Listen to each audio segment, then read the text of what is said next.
6 after 1:06 in the PM. Because usually like on Friday.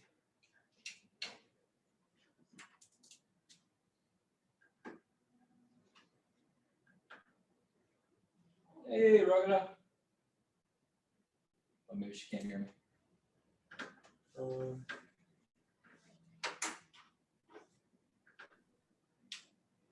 Hey everyone.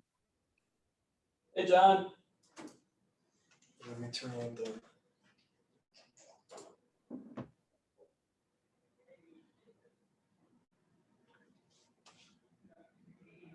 Hey guys. Hey. Hi, Maggie. Think the There it is. Hey, friendly wave. I'm not sure. Well, we're all here. The gang's all here. Usually on Fridays, Tom. Maybe you got busy. Or forgot. Oh, sorry about that. I did say hi to you, Matt. Sorry about that. I was muted. No worries, John. Good to see you, buddy. Keep forgetting about that. Starts you off muted thing. So No worries. How was call night last night, guys? Did you guys get to make any calls? Oh, hi, guys. Yep. Matt did well. Peggy did well. I did not do so well, but Did the channel. got some Hey, good No, ones. that's fine, John. You're good. I got a couple, but we'll see how that goes. Good, good. I ended up getting 7, I think it's a channel button. Dude. I think we're on the 2 for next week though. And I actually was able to book one for last night after I guess they call it prime time. And that was Honestly, I think like a booking's a booking as long as you like, even if you like send them an email or a reminder email and just remember like, hey, these are your benefits. We got to get you enrolled like now. Then yeah. I think they'll show up still. Great job. Yep. Yeah, Excellent. you guys too. I think, you know what, I kind of figured out what was happening is I downloaded one of those free calling apps and it logged me into Google and it put in my like my nickname there, and that might have thrown some people off when I was calling it. Oh, gosh, I'm yeah. gonna create a new Google email address that will say like AIL Union Benefits or something like that. So when it pops up with the caller ID, that may actually, you know, let them know that's who's calling them. I did the same thing with Google Voice, and I tested it on my sister's phone and it just popped up as unknown when I called. Oh, okay.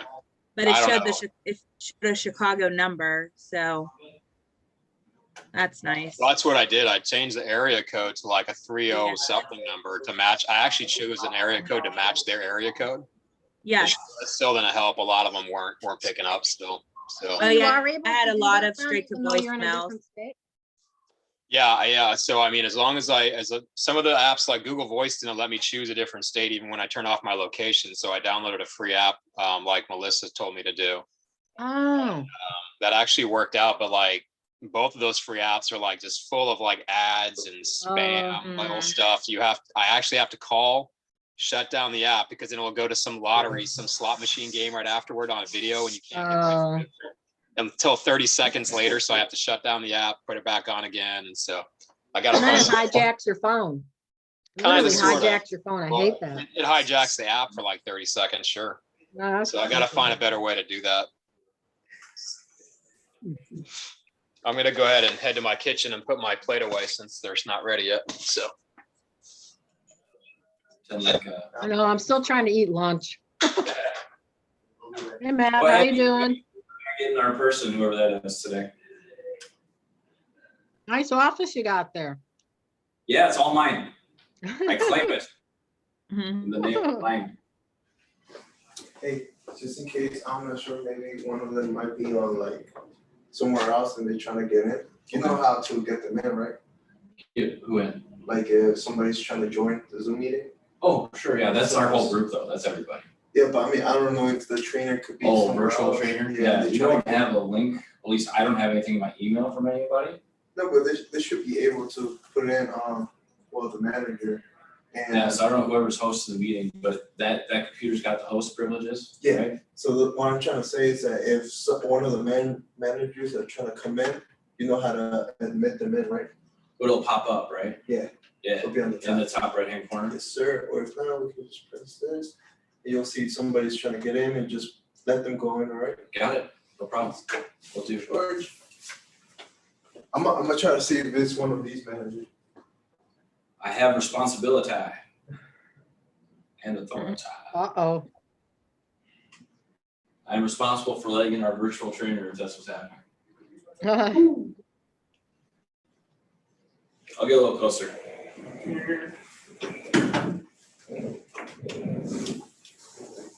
Oh yeah. Hey guys. Hi. Why are you all dressed up today? Oh man, because I got nowhere to go. Oh, okay. Well, that makes, there you go. No, I'm just teasing. This is how I roll, John. You didn't You know? roll every day? Nice.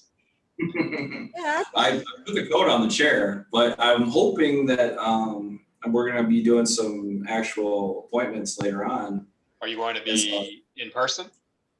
No, virtually. I think the plan is to watch Austin again tonight is kind of what's going on. Oh, okay. Last I hope so. thing confirmed, whatever. But we'll see how that goes. I think they're all Peggy's tonight though. Like all mine were tomorrow. I had Yeah, one for tonight. Peggy. Have you guys done any sets or essays yet? No, I have a couple scheduled I have to do, I think, so. How that go? It's on go. Me and Are Matt they did ones one. that you're doing yourself? Your essay is watching or serving your Yeah, essay doing? that's what I understand, but like I said, I'm still talking with Melissa and hey, telling her like, hey, I need the AIL plus card, slide at least. I need that. I still need something to show them on the family information guide. Like I said, because that stuff that we were given is old. Our script is old. And Yeah. So- Did you guys get an email from Drew last night? Because I No, didn't. did you? No. Really? I was looking for that because I was gonna do know, that it would've when been me nice and, to That Drew sent me and out. Matt were practicing If he this probably just morning. forgot or something. Yeah, for sure. He had a sit last night. Oops, sorry. In the middle of call session night. I know he had a sit. Obviously, you gosh. guys have This is noticed like, what I've noticed. It's like, Training on steroids. well, we're gonna have to be patient with these guys because remember they're in the same boat as we are in some cases where they're still doing sits, a lot of them. And so Yeah. they're not always available to us like we want them to be. So Well, and that's what I was asking because I know for myself, like I've been observing a lot. Like I've been doing like sitting in on the sits and watching more Really? than anything. So yes, Wow, and that's so great. I want to talk to. But I want to, I need to get into the e-app. I want to practice that, obviously. right. Yeah, that's Practice my the concern. script. I have no clue how to Like do I an just want to like application dive yet. in. You mean? I'm gonna tell him I'm not gonna go in there unprepared. I'm not gonna lose a sale Yeah, because I'm I not feel the ready. same way. Melissa's gonna be doing the application for me today. Or Nice. else I wouldn't be doing it because I'm not going in there and fumbling around, like that. No. I mean, unless they want a guaranteed no sale, then fine. Yeah, exactly. I'll go ahead and deal with that, but Hey, Yeah, it's Rhoda, not something you want to do. Right. Yeah. I was just wondering, who is it that you're watching when in these appointments? Oh, my supervising agent is Javon Braxton. Is there So- like 3 takeaways that you got that you could share with us that maybe you learned by watching him that we didn't get to learn by watching him? Say that again, you cut out. I'm sorry, is there like 3 big takeaways that you could share with us? Because we don't get to watch him, right? So if there's something that he's doing really well, could you share that? So one of the big things with Javon is like consistent, and he does everything he can to keep control of the itself. Mhm. Okay. A lot of which I believe was it Vince. A lot of what Vince touched on. It's like I to that knowing a lot from like listening and watching Jay. So trying to keep control of the meeting, like you lead it, them don't let it get away from you too much. Because I will say last night that appointment that I booked for call night for Jay, the Fion had lots and lots of questions, which was great because he needed answers. But it ended up being like a 4-hour sit because there were so questions and it kind of got away. But that end of the night, it was worth it. Him, his two youngest daughters and his fiance were protected. It was worth it. So that's definitely one of the ones. And solidifying and like he is very, very on top of that. Are you sure, are you sure this is going to take away from you and your family? Is this going to change your lifestyle? What that I want is for you to, a week or a month call in and tell me you need to cancel. Like he does a really great at that. So, solidify just to ensure that, that policy stays in place and explain how important it is and use the term of this is to protect your family. You know what I mean? Like this permanent solution to a permanent problem to protect your family. Yeah, so that's huge. I've definitely picked that up from him. Especially when he has like the no-shows, he'll pick up the phone call. Sometimes they answer, sometimes they don't, but then put it right in back to call back. You know what I mean? To stay on them. Gotcha. And to try to get a reschedule. So just consistent much. I have a question for you. How does he, like I've heard that before, like, is this going to take food off the table or whatever?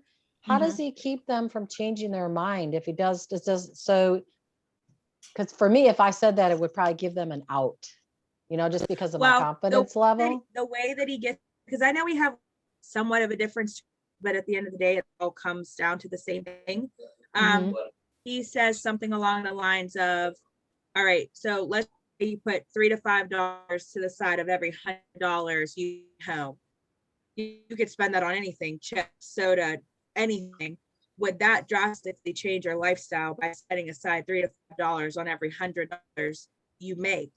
Okay. And then when they start thinking about it like that, well, okay, whatever, and setting, $3 to $5 aside, that's nothing. I spend that on anything. I can spend that on junk food, at the gas station. A couple of candy bars. Yeah, so when you put perspective, it's, oh, okay, I could spend this money on this, chips and soda and candy for kids, at the checkout at Walmart, or I can something permanently in place to protect my family in the long run. So like that whole like tie down, they call it, and it really puts it in, from what I've seen, it really puts it, some just think about it differently. It's not just sales call, you know what I mean? Because that's sometimes that they go with it. I think the tie down, that's nothing. Is that like in a script? Is that like it actually in the script or no? So in my script, it's one of the bottles, like have enough insurance, and there's just like something there, at the very last line. Again, like my script's just a little bit different, guys, but like with $5 a week become for you. Make sure you're pushing comfortable, I can't even say it.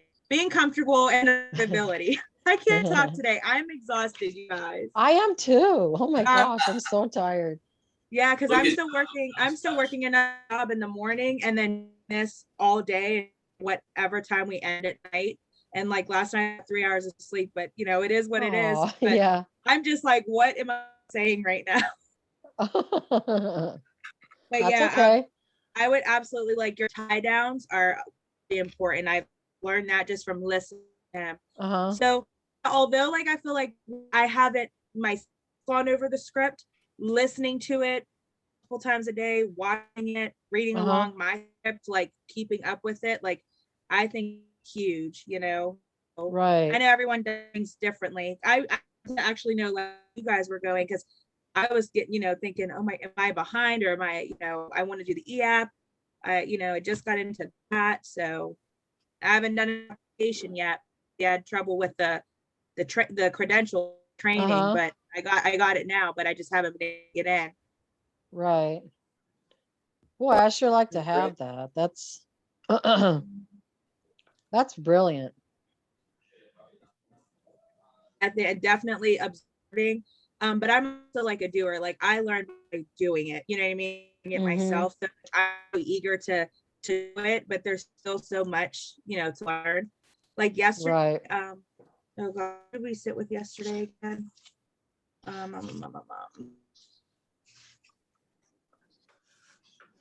my God, Drew, like, going over the no cost benefits, like we know all those, but like some of those tiny little things that he added in, I think will go so far in like building for, like the way that he put, you know, for every minute that your child is gone, that's another mile further. Yeah. That, and that, you know, to me, like I have 5 nieces and nephews, that hit me. I'm like, okay, I'm using that absolutely, because that, you know, that's been more involved and more engaged in the conversation and not just stare at the screen, you know what I mean? So just Right. put things into perspective. I threw that in this morning. Right, Did Matt? you? You heard that? Yeah, it was so easy to say because I actually lost I actually lost two of my kids once. One of them was gone for almost 2 hours. Oh my gosh. It was horrible. Yeah, it was the worst hour and a half of my life. It was terrible. I was I used my story. good. And you know what? When I went through the interview process, I kind of told Josh my story as to why I even got into this, because this is not anything that's looking into it kind of literally happened for me. Because I know yesterday I said you guys and I lost my grandma to COVID Christmas Day, and she had like nothing. It was a disaster. So Wow. wishing that she had something like this in place to help, Uh-huh. and knowing that I just dealt with that 3 months ago, you know what I mean? Right. So I think definitely having a story that you can Relate to, yeah. is huge. Yeah. And like when you were just saying the kids, like my niece, she disappeared on JC Penney, but you know where it was? I turned around, I didn't hear, I swear to God, for like minutes, and I'm kidding. She was posing next to another mannequin. In Oh, JC geez, Penney. that's kind of creepy. She was just posing and freaking out. Oh my God, did she get it? We went right home. Well, I'm like, I that's it. This bet. is over. Okay. Gosh. I Okay. can. Can you guys hear me okay over here? Yep. Yeah, I can. Oh, perfect. Just want to make sure. I wasn't sure if we had the audio rolling for you guys. I guess I haven't had a chance to meet all of you, so I just wanted to kind of introduce myself. My name is actually Matthew Hunsbergers. I'm actually one of the GAs under Vince Misseri, his MGA squad. I know most of you guys are with Gio right now, so it's a pleasure to meet you guys. We just want to get everything started for your training class. Sorry for a little bit of a delay. I just had to come in and pull a couple things up. Great ball for her today. Well, we're playing basketball now here. It's so fun to All right, let's see what's going on here. Now TV playing for us. All right, perfect. So, but yeah, basically, guys, this will be Tommy Vina. He'll actually be running the training class for you guys today. Oh, cool. So I just want to get the video pulled up for you. You guys can still hear me and see me and Matt here, right? Right. Yes. Mm-hmm. Okay, perfect. I just want to make sure here. So we'll be able to get it kind of put up here for you guys in just 1 second. Just want to make sure we weren't muted or anything like that here. So let's go ahead and get this pulled up, and just give me a thumbs up, guys, if we are able to see this. Okay. So let's go ahead and share the screen for you. All right. Let me know if you guys can see the screen here. Okay. Yeah. Yep. Okay, perfect. So let me go ahead and make this a little bit bigger here. Let's see if the audio is working for us today. Not yet. Are you guys hearing any audio there? Not yet. Okay, one problem. Let's go ahead and get this turned up here for us.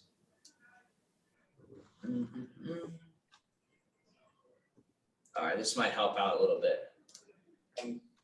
One thing that I want to know for this morning. What about now?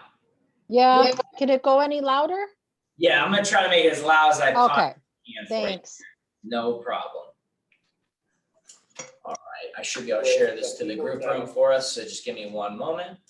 Peggy's hearing can be a little rough on No problem. side, I think. So we're gonna go ahead and I can put it for the group here. So, okay.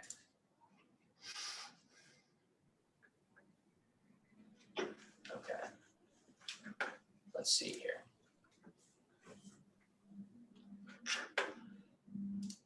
Are in the pre-licensing right now. So there's people that are studying to get their license. Okay, is that a little bit better for you guys there? Yeah, Okay, perfect. Yeah, so I'm trying to get it set up with the group room. oh, Okay. I will try one last thing here, but I think we should be good for you guys. All right. Okay.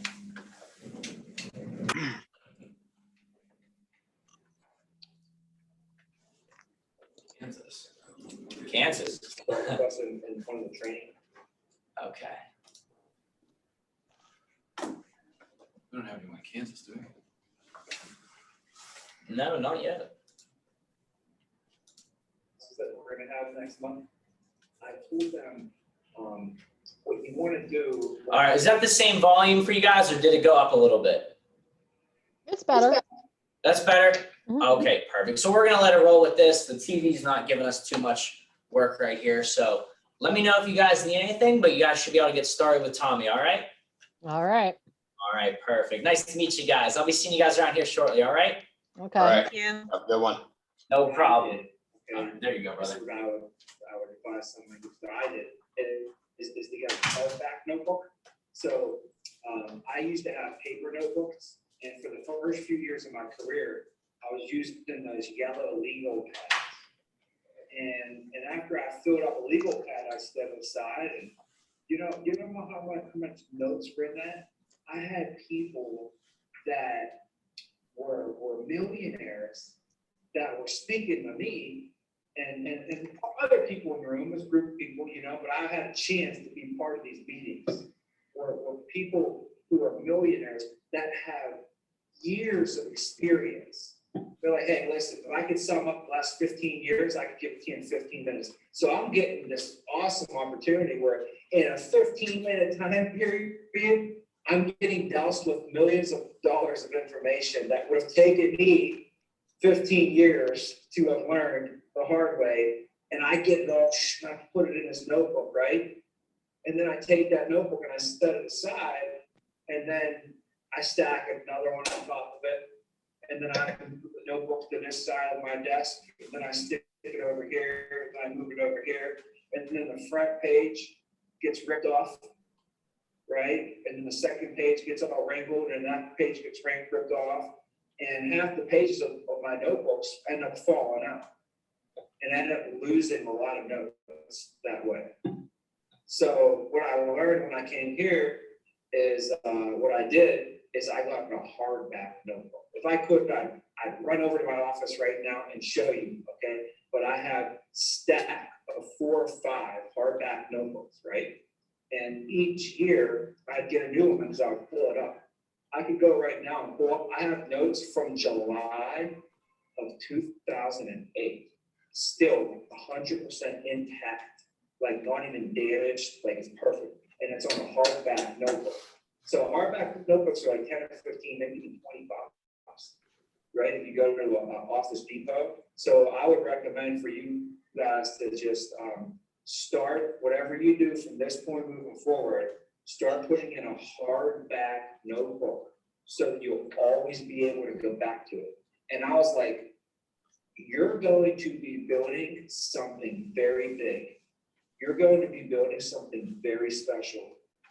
And one day, someone is going to come to you. Maybe it's your grandkids.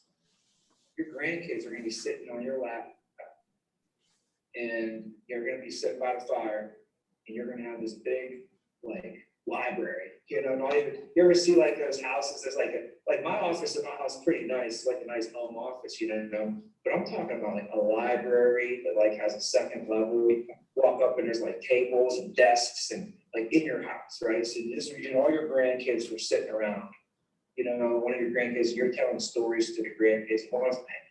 Hey, Pat, hey, granddaddy, hey, no. Hey, how abuelo?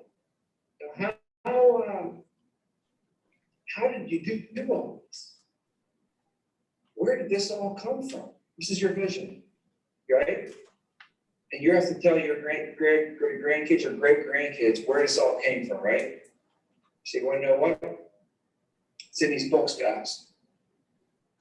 Every single meeting that I attended, all the wisdom that I was taught over the years is in these books right here, stacked up. And I'm gonna be able to give them to whoever that person is. Could be you. Oh, please. You come in my office one day and you're like, hey, Tommy, how did this all start? I can tell you, all right, well, here's what I did. Day one, I was right here, I had a meeting with this guy and we talked about this.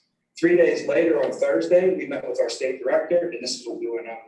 Then we had a guy come in the very next day and talk to us about this.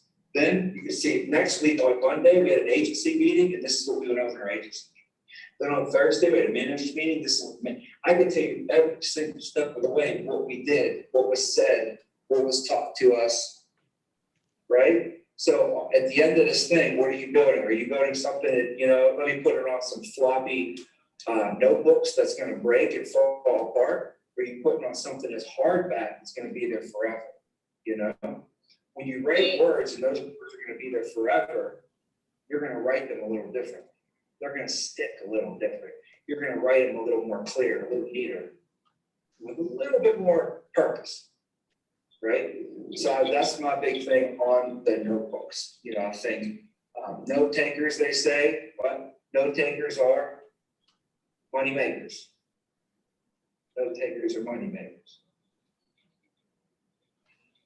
Okay. So Monday, hopefully you have good notes from every day of the week. Something that you can go back to. And if you get into a pinch or you're confused, you're not sure what to do, you can go right back into your notes on that day and get some pointers, get some clarity. So you don't really have to think or create it on your own. There's a system that we already have and boom, it's right there for you.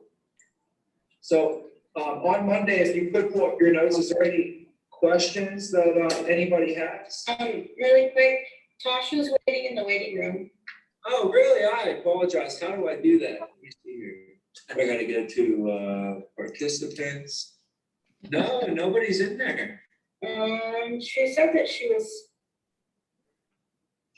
Hang on, let me give her a call because she just sent me a text that she was in there. Oh, okay. Thank you for letting me know. I'm looking. So.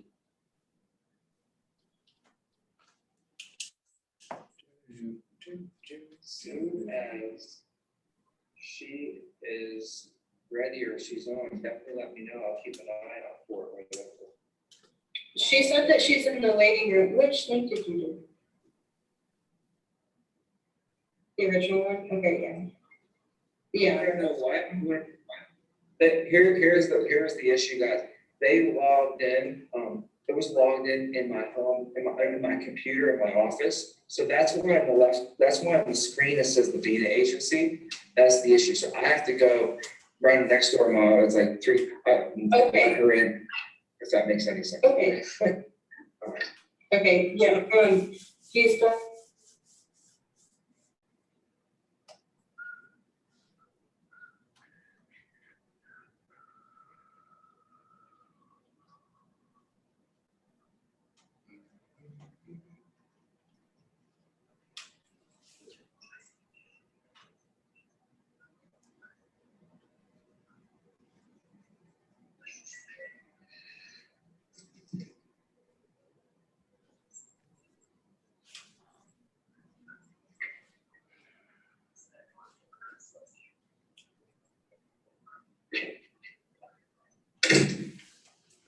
Everything happens for a reason.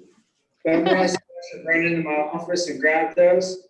So that situation just forced that to happen. So I told you, see these hardbacks, right?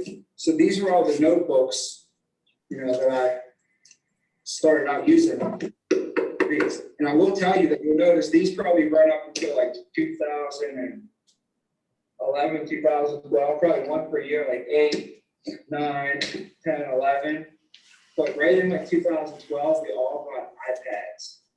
I don't know if you remember the iPads when they came out, how big and popular it was. So we stopped taking notes on here, and I would be in meetings, and I would be taking notes on my iPad. And it was like a cool thing to do, you know? I downloaded Evernote, which I still use today. I like Evernote. But I switched back a few years ago, and I started going back to hardbacks. So this is the one I carry around now, you know, but basically, I could even show you real quick. What's the date on this one? This is from a recognition meeting from 1/17/2011, right? Guess who the MVP was? Casey Cooners. Who's the MVP? Stay away from doomers and gloomers. The key is for you not to be one yourself. If you sleep with dogs, you're going to wake up with fleas. You are the company you keep. If you want to get, you have to figure out a way to give. RPM, results, purpose, and massive action. Life is short, don't complicate it. We don't have a problem achieving goals. We have a problem with setting them. Your mind doesn't decipher between what's real and not real. It just takes info. You need a support staff. Purpose. Why do you want what you want? But these are the notes that I have written down from 10 years ago. It's not what you've done, but what you are doing now. Don't look at what you don't have. Be grateful for what you do have. If he can do it, why can't I? Don't be afraid to be passionate in the home. Be clear and passionate. Get chills down your spine. So literally, this is from that. So I have that. I'll go further. Look at this. What's this date? Told you. July 16. July 16, 2008. I was talking to Todd Murata. He said, have narrow goals, inspect, inspire, and motivate.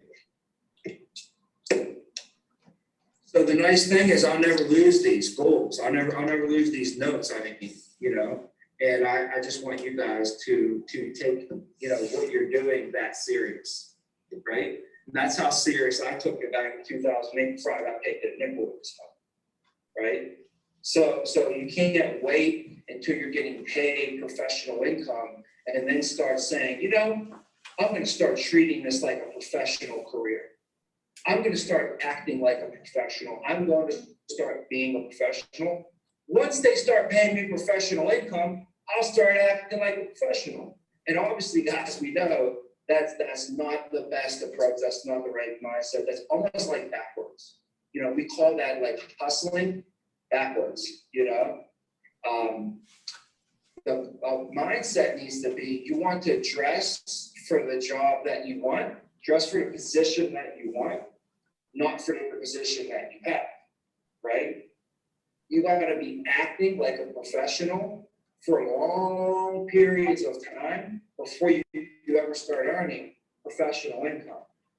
And it's not a matter of if, it's a matter of when. You say, when they make me a leader, I'll start acting like a leader. And once again, we know that's hustling backwards. You want to act like a leader for an extended period of time, long time. And eventually, you're going to be a leader. You're going to be the leader. So just remember that.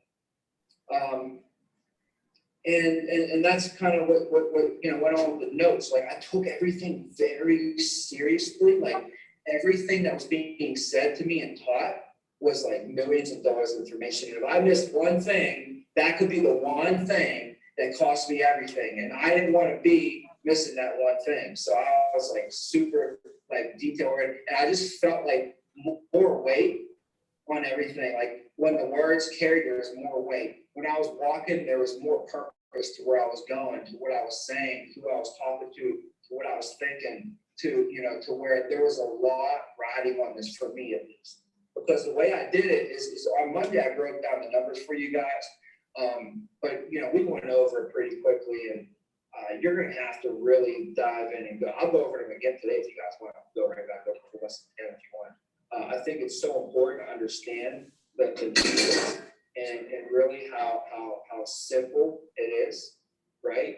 And, you know, that you hear a KISS, right? KISS, KISS, keep it simple, stupid, some people call it. Some people say keep it simple for success, right? You know, I could call it, you know, if you do it here, right? You can call it, we have what's called the keep it simple system. Just keep it simple and put it on the system. Our system is pretty cut and dry. It's rather barbaric if you think about it. It's not very fancy. There's not really any, you know, fake moves or juke moves. It's pretty much hand the ball off and run the ball down the field, and then do that more than the other team, and we win. Like, think about this. If you make, I want you to think about this, guys. Come on, think about this. You thinking? You guys thinking? Think. Ready? Ready? And here's the, we're going to think really hard, and we're going to find out there's nothing to even think about. So watch this. Ready? Whoever, think about it, tonight, tomorrow, this week, this month, tonight, today, for the next hour, okay? Over the next hour, whoever makes the most phone calls, over the next week, whoever makes the most phone calls, right, over this next week, is probably going to what? They're probably, no. They're probably gonna talk to the most people, right? That's what's gonna happen next. Think about it. If I make more phone calls, I'm probably gonna what? Probably gonna talk to more people. Pretty simple. But now we'll go, whoever talks to the most people is probably going to what? Set the most appointments, right? Whoever sets the most appointments, if I set more appointments than you, who's gonna probably give more presentations? What do you think? Whoever sets more appointments is probably gonna give more presentations. Whoever gives, if you give more presentations than me, what do you think is gonna happen? At the end of the week, you just saw more people than I saw. You're probably gonna what? Probably gonna collect more referrals than I collect. And that's gonna turn into you setting more appointments and seeing more people and collecting more referrals, and it turns into this crazy referral trade, and a lot of activity spurs from that. On top of that, if you see more people than me, you're probably gonna what? Sell more people. If you sell more sales than me, you're probably gonna have more AL people. So it's pretty barbaric, because if you're like, I wonder who the top of the chain is, wonder who like the best was for the week. I mean, if you went back to the Stone Age, back to the cavemen, the best person was probably like the biggest guy who had the two biggest, drums, who can beat up the most people, period. That's pretty barbaric. And then you're the king of the castle, and and then that's how it would work. Now, I'm not saying it, but I'm just saying I'm just thinking like barbaric, like how pretty plain and simple it is. Like, if I can find a way to just make more phone calls than you, I just find a way to do it. Ashley Miza is our top producer. She makes more phone calls than the person who's in second place. That's it. She's not a ninja that goes out there with 2 appointments and writes more than everybody. She makes more phone calls. So therefore, she actually talks to more people, sets more appointments, and sees more people on a weekly basis. Her activity level is higher. That means she's stronger than someone else who's not strong enough to get that many phone calls, to get that many presentations. Just like someone who's stronger, someone who can do 10 pull-ups or someone who can do 20 pull-ups. 20, right? Well, that's like strength. If you can only make 500 phone calls and she can make 1,000, she's definitely stronger. What you got to do if you want to catch up to her is you got to what? yeah, you gotta get stronger, you gotta get stronger. You know, and you can get better and find ways to make more phone calls, find ways like, you know what, if I add an extra hour in over here, or if I if I do this on my calls, I can get 3 extra calls in per hour here, you know, and you start to find ways to get better to shave inches. So before you know it, you kept getting these percentages on your side. So that's pretty simple right there. I mean, talk about keeping it simple, right? And then along the way, there's certain systems and processes and procedures, you know, now you say making the phone calls. Well, how do I make the phone calls? Setting appointments. Well, how do I set these appointments? Making the sales. Well, how do I make the sales? Collect the referrals. Well, how do I collect the referrals? Because there's also a process to that, you know, so we got to get in and master that process.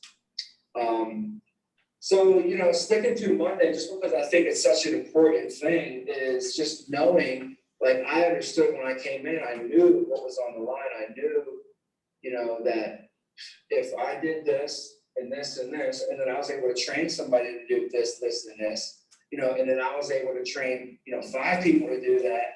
And then I was able to develop them, and then we could actually work together as a team. And now, like, because if I'm training somebody, I could train a couple people, you know, but what if I was able to, you know, have, you know, Casey and Reich, and now they're supervisors, plus I'm a manager, and now all 3 of us can train at a time.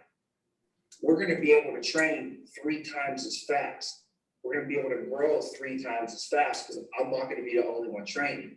So, you know, my vision was like, wow, if I can get them to train and I can also train, now me and my team can be trained a lot better, right? You know, someone's like, well, you know, looks like if you do it, looks like it's like an MLM. I'm like, what's an MLM? Do you even know what that stands for? Anybody know what MLM even stands for? Multi-level marketing, exactly, right? I said, you know what multi-level marketing is? It's exactly like it sounds, called multi-level marketing. So guess what you have to do? Market. You have to be, you know what you have to be doing? You have to be marketing. That's what the whole thing, you're marketing products, all right? Over here, we're not marketing anything. This is called a life insurance company. We're in the financial services industry. Okay, this has nothing to do with multi-levels, has nothing to do with marketing. In fact, our company is to spend 1 nickel on marketing or advertising. You don't have to see us in a commercial, billboard, a TV advertisement, or radio, or anything at all. We don't spend a nickel on advertising. All those other insurance companies out there, hey, maybe they are more like a marketing company. Maybe they are. I don't know. I see, you know, all kind of critters, foxes, emus, you know, gizmos, gadgets, geckos, ducks, and any other kind of thing floating across the screen. We all know that that costs a lot of money for those ads. Hundreds of millions of dollars being spent annually from these companies on advertising. Who do you think's really paying for that, right? So on the side though, our company, we're a life insurance company, and we actually have our own home office. We have our own underwriting, and we have our own independent staff, and we issue all of our own life insurance policies. You can look it up. We've been around for 70 years. Actually, we're the largest life insurance company in the United States. So we're not even close to a multi-level marketing because there's not multi-levels here as well. Number one, we don't market anything. Number two, there's not multi-levels. There are a few positions within our organization that you can get promoted into, but we only promote from within. And it's all based upon results and results based. So in some of those positions, you can earn promotions and have a chance to lead and train and manage and develop teams of people. But there's no multi-levels to that. You know, so, you know, I had to explain that to people before. They just don't understand. So when I understood, you know, the path, I found that the path is pretty much all math. So you have to know what to do. So real quick, what do you guys got to do to get promoted to a supervisor? Was it 24,000 to 3 months to work? You got it. 24,000 over any rolling 90-day period. Okay. So it is not limited to that though. You can do 24,000 over 60 days and get it done quicker. You know, so you need. I always, you know, my thing is my first month was July of 2008. Just like I was looking at the notes in that notebook here. I did 24,000 that month, and it pretty much knocked my number out my first month. Also, I brought in 10 people, so there was no question about getting promoted. So you want to put yourself in a position where you can't be denied. Like nobody could even say a word when you do your essay numbers in a month and you bring in 10 people. And there was no personal recruit bonus at the time. You know, so that was my first month in the business. I made $12,000, brought in about 10 people. And then the next month, you know, I was promoted. I brought in another 10 people. And then before you know it, I was a GA after 3 months. You know, in my 4th month as a GA, we're doing 70,000 for the month. And I was pretty much on the way to, you know, hitting my goal was for initially was when I came in, I wanted to be an MGA. So it was 24,000 over 90 days of personal production, you become an SA. You can also speed that up when you bring in what? Personal recruits. When you start getting them. Leadership is like this. If you came into the door and then you had 6 other people following you right behind you, guess what I'm thinking? Must be a leader. This dude must be some sort of leader in some facet, some way, shape, or form. He has some leadership. She has some leadership in her. Because when she came in, there was 10 other people that she just followed her, that she brought in, right?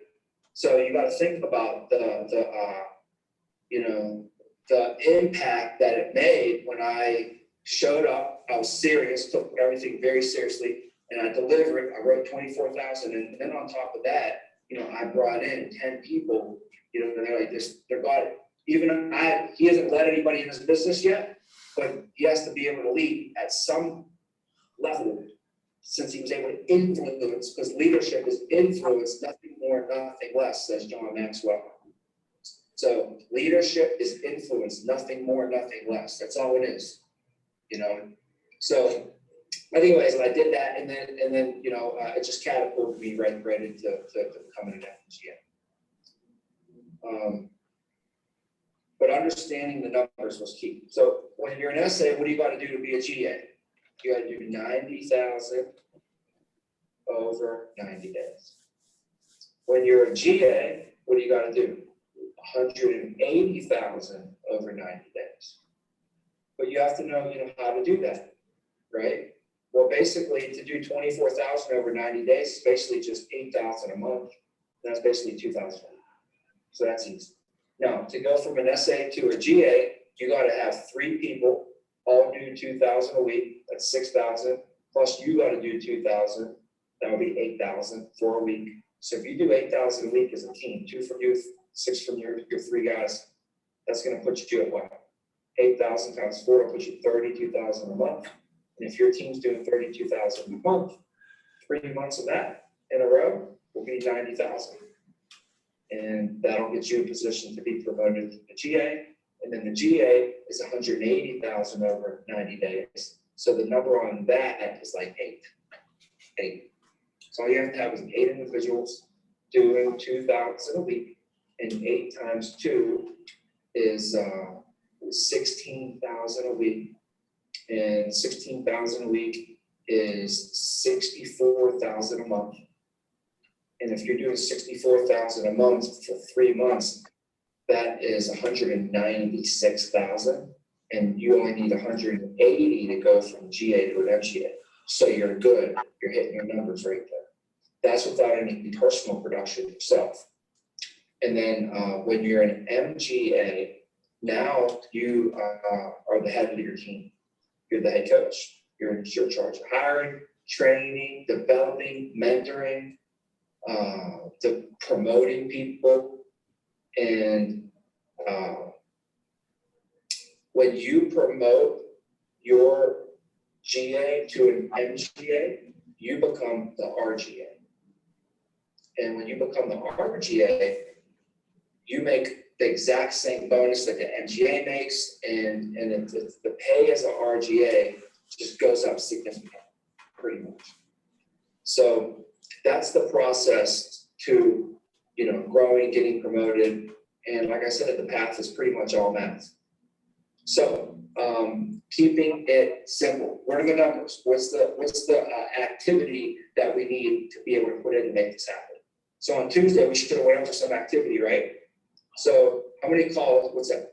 150 phone calls per day, per week, or what? per day. We got 150 phone calls a day, what you're saying, okay? How many days a week? We only have 2 call days, So, so it's 2 days a week. yes, so what we gotta figure out now is, in order for me to, let's just use average 10. If you wanna be able to give 10 presentations a week, strictly off of leads, which you should never be relying on, okay? But when you get started, maybe your first week or something, you're running all leads, but you gotta get on referrals. You have to be given at least half your presentations from referrals. And you have to.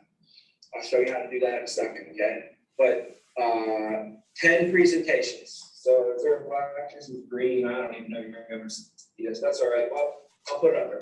So 10, if I wanna see 10 people, okay? The way it works is we're gonna set half the people that we talk to. So I'm gonna have to talk to how many people? 20. So we're gonna have to talk to 20, right? And in order to talk to one, person, how many calls is it? 15.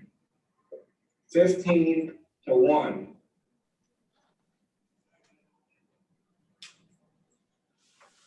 So I'm gonna have to make 15 calls in order to talk to one person. I need to talk to 20 people. So how many calls do I need to make? It's what? 15 times 20. 15 times 20. It's 300. 300 calls. Is that right?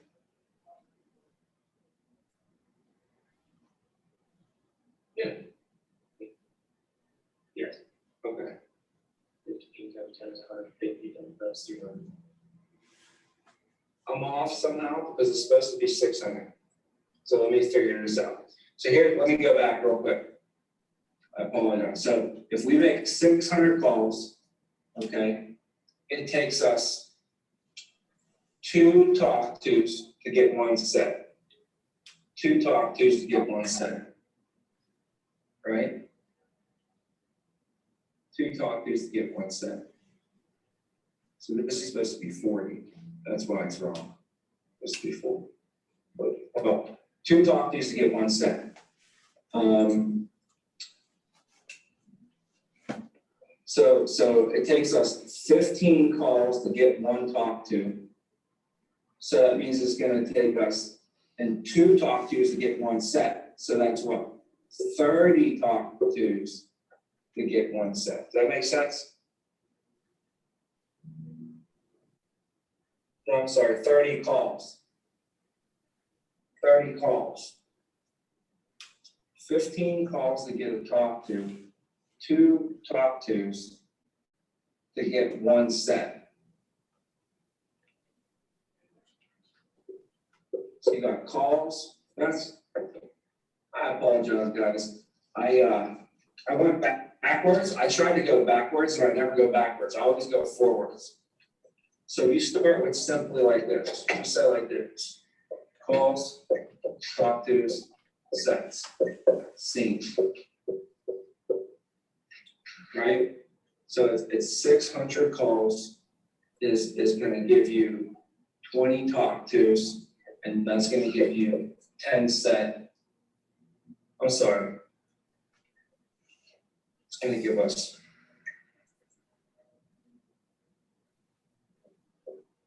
40 talk tos, 20 set, scene.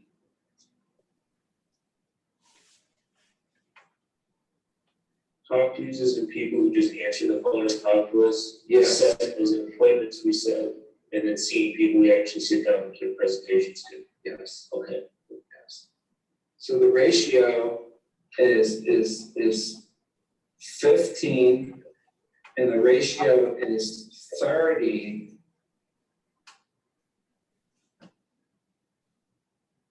And that's what it is. So it's 15 calls to get them talked to, 30 calls to get them set.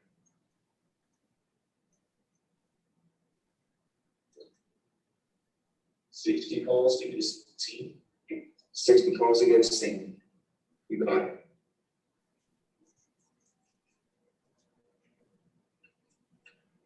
So now if you made 900 calls for a week, then you would talk to 60 people, you would set 30, and you see 15. Now, what would you make off of this is if you saw 10 people, you'd enroll 3. If you saw 15 people, you'd enroll 5. If you enroll 3, what's the ALP on these? Average is 833, right? 800, we'll call it to keep it simple. So 3 times 800 would be 2,400 ALP, and you would make what? $1,200. Okay. So let's use this top example. $1,200 is what you made for the week. Okay. How much per presentation did you make? You gave 10 presentations and you made $1,200. $120. You're making $120 every time you sit down in front of somebody. So I just want you to put your mind, so sometimes you can play tricks on yourself, just play a different game. You know what? I'm just gonna give as many presentations as I can for the week. Because every time I give a presentation, I know I'm making an average of $120. So if I give 10, I make 12. What if I give 20 presentations, I'll probably make like $2,400, you know? So that's one thing to know. Now you go to set. How much money every time that you set an appointment? So think about this. You got somebody on the phone and they agreed to meet with you and you wrote their name into your calendar. So just for writing somebody's name in my calendar, just for getting someone to say this, okay, Tuesday at 4 o'clock works. Okay, Tuesday, 4 p.m., that works good for you. All right, make sure you let your husband know. Okay, great. Just for, they don't have to meet with you. They don't want to buy anything. All you're getting someone to say is yes, between 7 and 8 works good on Friday. Just getting a name on a sheet of paper. Every time you do that, what do you get paid? $60. $60 every time you set an appointment. So now I'm more motivated to what? I'm more motivated to set appointments, get that schedule filled up. Now I know this. I want to hit the phones and I want to talk to people. Because every time I talk to somebody, that means someone goes like this. Hello? If I could get someone to go, hello, every time I talk to somebody, how much do I make? $30. $30. Did Casey go this with you guys? No, okay. All right. $30. That's pretty cool. So mentally, like, I just got to get some people to answer the phone today. And then, obviously, calls. You know, I'm making how much dollars per call? About $2 a call. Making about $2 a call. So, you know what I can't control? I can't control who answers, who sets, who I see, who I sell, or really how much I sell them for. You know, we can kind of narrow that down and really get pretty good at controlling that to an extent, but I really can't. One thing I can control though is what? How many phone calls I can make. That's pretty much the only thing I can't control, because the rest of it's out of my control, right? So does this make sense, guys? Right? So now I know that for myself, if I want to make sure that I'm getting at least 3 sales a week, then I need to make sure that I'm making at least 600 phone calls a week. Well, now I got to figure out, how am I going to do that? Well, there's 168 hours in a week.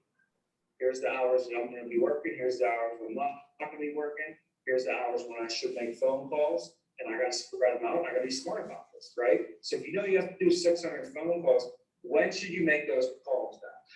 When should you make them?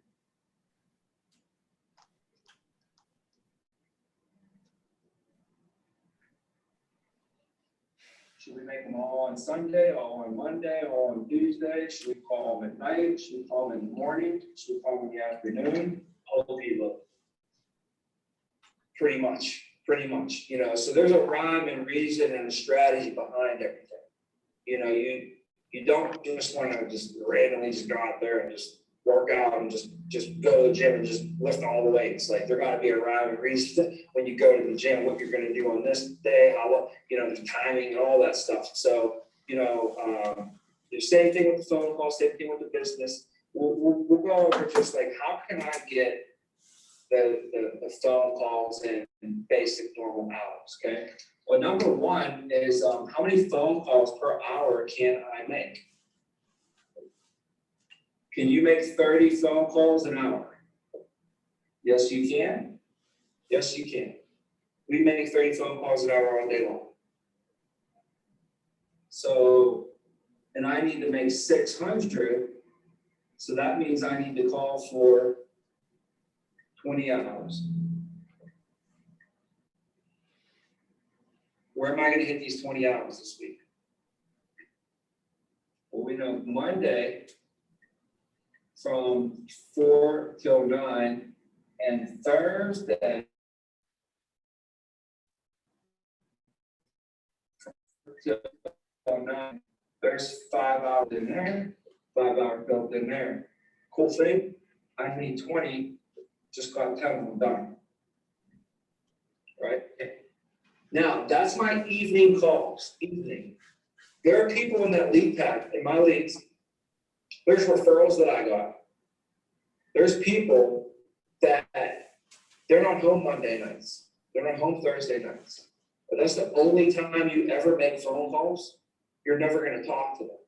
So we just have to understand that up front, you know, and then be proactive and strategize around, okay, when can I hit those morning risers? When can I hit the morning crowd, right? What would be good days to do that? So when we build into the schedule, is we build in Tuesday morning, okay, from 8 until 10, and Friday morning from 8 until 10. Well, why? Mentally, Thursday night, guess where your mind was Thursday night from 4 to 9? Was it on focused on writing business or setting appointments? You're in the phone zone, I call it. Your brain was in the phone zone, you know, and your chances are that when you finish call night here, you're gonna have to go in the field Friday and see some clients. Saturday, you're gonna need to see some clients, right? Well, chances are there's gonna be some gaps in your schedule on Friday. There's gonna be some gaps in your schedule on Saturday. And that's what we do Friday morning, is we get more appointments after call night. And we call this right here, we call this the YACC. YACC, your appointments after call night.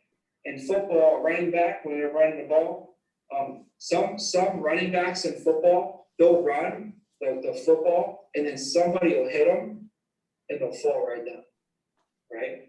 Soon as they get some contact, they fall over. Anybody familiar with that?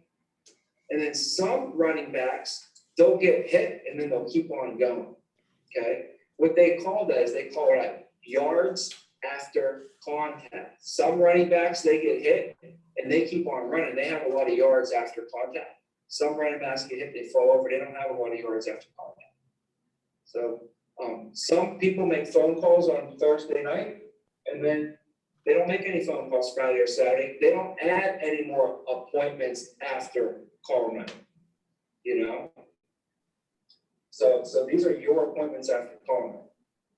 And Friday morning, Thursday morning, great opportunities to make AM calls. Saturday mornings, if you're not sitting we're setting. It's a great time to set appointments Saturday morning. Some teams actually don't even sit, they set. Some teams, Saturday mornings, they don't set any appointments, they just set because it's prime time setting. It's one of the best times of the week to set Saturday mornings. So that takes care of the mornings. What's also open for a lot of people is sometimes on Monday, on Monday, we have an agency meeting at 11 a.m. So literally, people, they're like, what am I gonna do? It's 8 o'clock until 11 o'clock in the morning. It's like pretty much nothing for me to do. So I'll come up here and, I like to play music for the agency meeting. I want to play, they're in there setting appointments. So I'm not having to wait for them to get off the phones. So people come up and they book appointments Monday morning and Thursday mornings just to get some of their schedule filled up. So if you're bored, you don't got nothing to do, it's a great time to get some early morning appointments as well. So plenty of times to do that kind of stuff. There's plenty of times to get the morning scheduling. But scheduling hours wise, this is another 2 hours here, and there's another 2 hours here that's scheduled in. So now we're at 14 hours, right? Then we have Wednesday. What time did we not hit yet? We didn't hit the afternoon, the lunchtime, okay? So, lunchtime, I think you should hit a lunchtime phone session at least twice a week. Definitely on Wednesdays is a good one. So calling from like 11 to 1 or 11 to 2 on a Wednesday before your appointments is a great time to catch appointments. So we'll add another 2 hours there, which is at 16. And we know now we have to make up. There's still 4 more hours we gotta call, okay? Well, every day that you're in the field, like when you're in the field, you're gonna have time in between your appointments, between Tuesday and Wednesday, you're gonna have time in between your appointments. So you wanna put, at least an hour of calls in each field day. Friday, you're gonna have appointments, but you're gonna be able to at least put an hour of calls in. Saturday, you have appointments, but you'll at least be able to put an hour of calls in. So you make an hour of calls in between your appointments, because look, you're not driving to your appointments anymore, okay? So before we were driving, it was harder to do this, but we still do this when we're driving. Now we don't have to drive. So if you have appointments on your schedule, and your schedule is set up from, let's just say 3 o'clock until, your last appointment is like 9 o'clock at night, right? How many presentations are we giving? We're gonna give, let's just say on average, we're gonna give 3 presentations over those 6 hours. How long were those presentations? Well, let's say you sold 2 of them, you didn't sell 1 of them, right? So you basically were looking at like 4.5 to 5 hours giving presentations. So you're still gonna have at least an hour freed up. You always have at least an hour freed up throughout your day to add some more appointments and make some phone calls. So the point is adding an hour every time you're going into the field, an hour of phone calls doing that. And then also, like I said, we have Saturday morning, we have Thursday morning, we have Monday morning, where you can get those extra calls in as well. Some people come in on Monday afternoon, nothing going on there. Thursday afternoon, nothing going on there. And we have 13 hours a day when you're allowed to make calls. You can make calls from 8 o'clock in the morning until 9 o'clock at night. You have 13 hours a day where you could be making money. So try not to do things during those 13 hours that's not making you money. So like if I had to type up a report, that would happen before 8 a.m. or after 9 p.m. Because I could be talking to somebody, I could be setting up a client, I could be meeting with the client, I could be drumming up new business. So, if a client was like, oh, send me a letter, or, you have to do a thank you card for somebody, like I would try to do stuff that don't make me money, that I can't be talking to people or recruiting somebody or training somebody or hiring somebody or selling an appointment, setting an appointment, running a Zoom call. Like I have people time is money time. we're in a people business. This is a contact sport. So the more that you're in contact with people, the more that you're going to be generating money in some fast, in some way, shape, or form. You know, as long as you're busy and you're talking to people, that's the money. You know, stuff that's not making you money needs to be put to times when you can't be meeting with people. Like if I can't call you at 9:30 at night anymore. So, and if I can't meet with you at 9:30 at night, I can't call you at 9:30 at night, then I'll go do something else that I need to get done that I probably should be doing, you know, not during people time, you know, so try and fill my schedule up. And then, you know, lunch, you know, if I'm eating lunch, I'm either eating lunch and working while I'm eating lunch, or I'm meeting somebody and eating lunch at the same time, trying to kill two birds with one stone. I would always say, you know, when I'm filming somebody, I'm like, yeah, you know, I'm slammed this week. How's your schedule? Like, I'm slammed too. I'm like, well, you want to know one thing I got to do? I got to eat. One thing you got to do, you got to eat, right? So if you got to eat, I got to eat. You got to meet.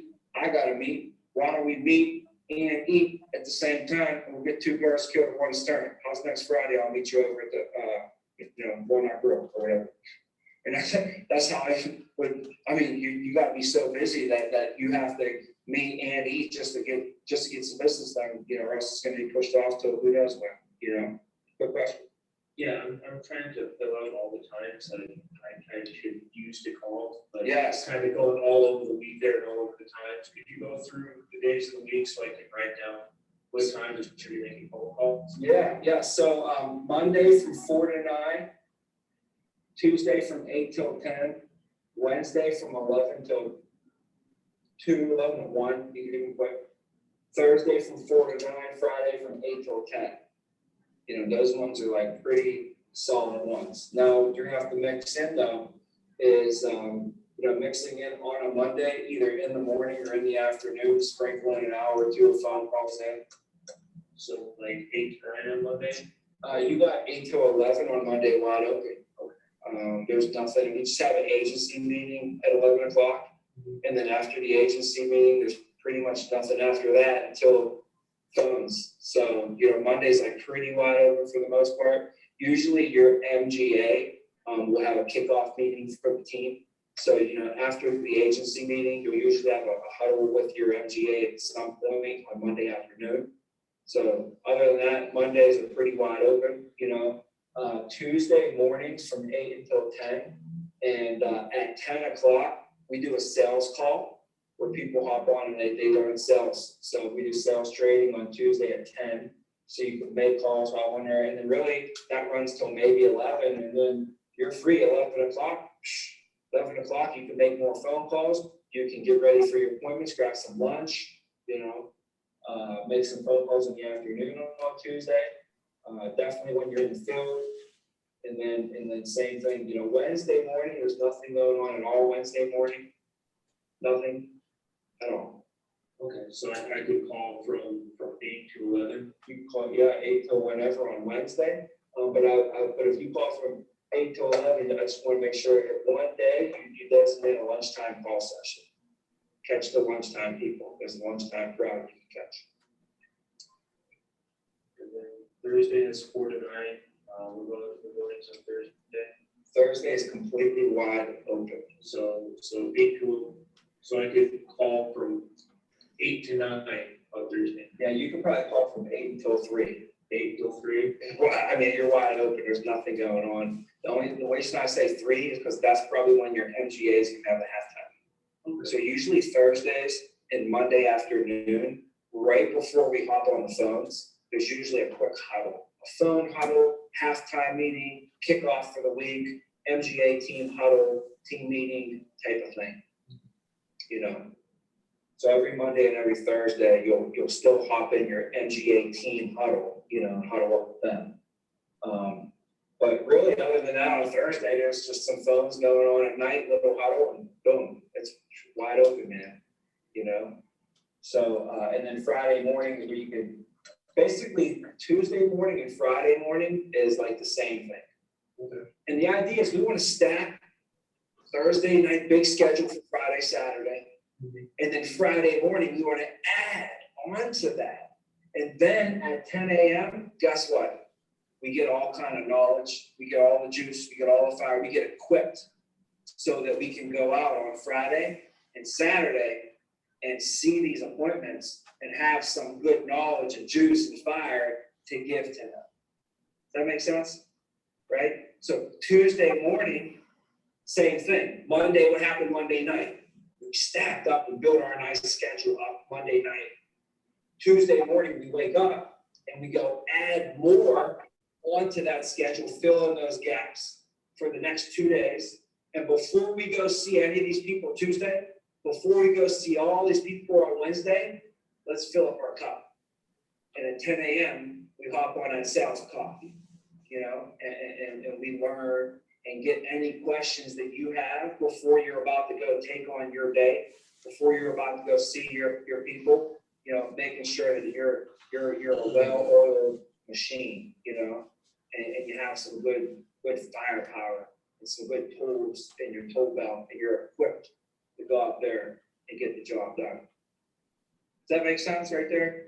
Is that philosophy? That's the philosophy, right? That's why we do this. Is, believe me, there's a rhyme and reason behind a lot of stuff, you know, and it's even deeper than that. I could probably go for the next half hour on why we do that whole thing right there, and it's even deeper than that. So, anyways, numbers wise, we figured it out, right?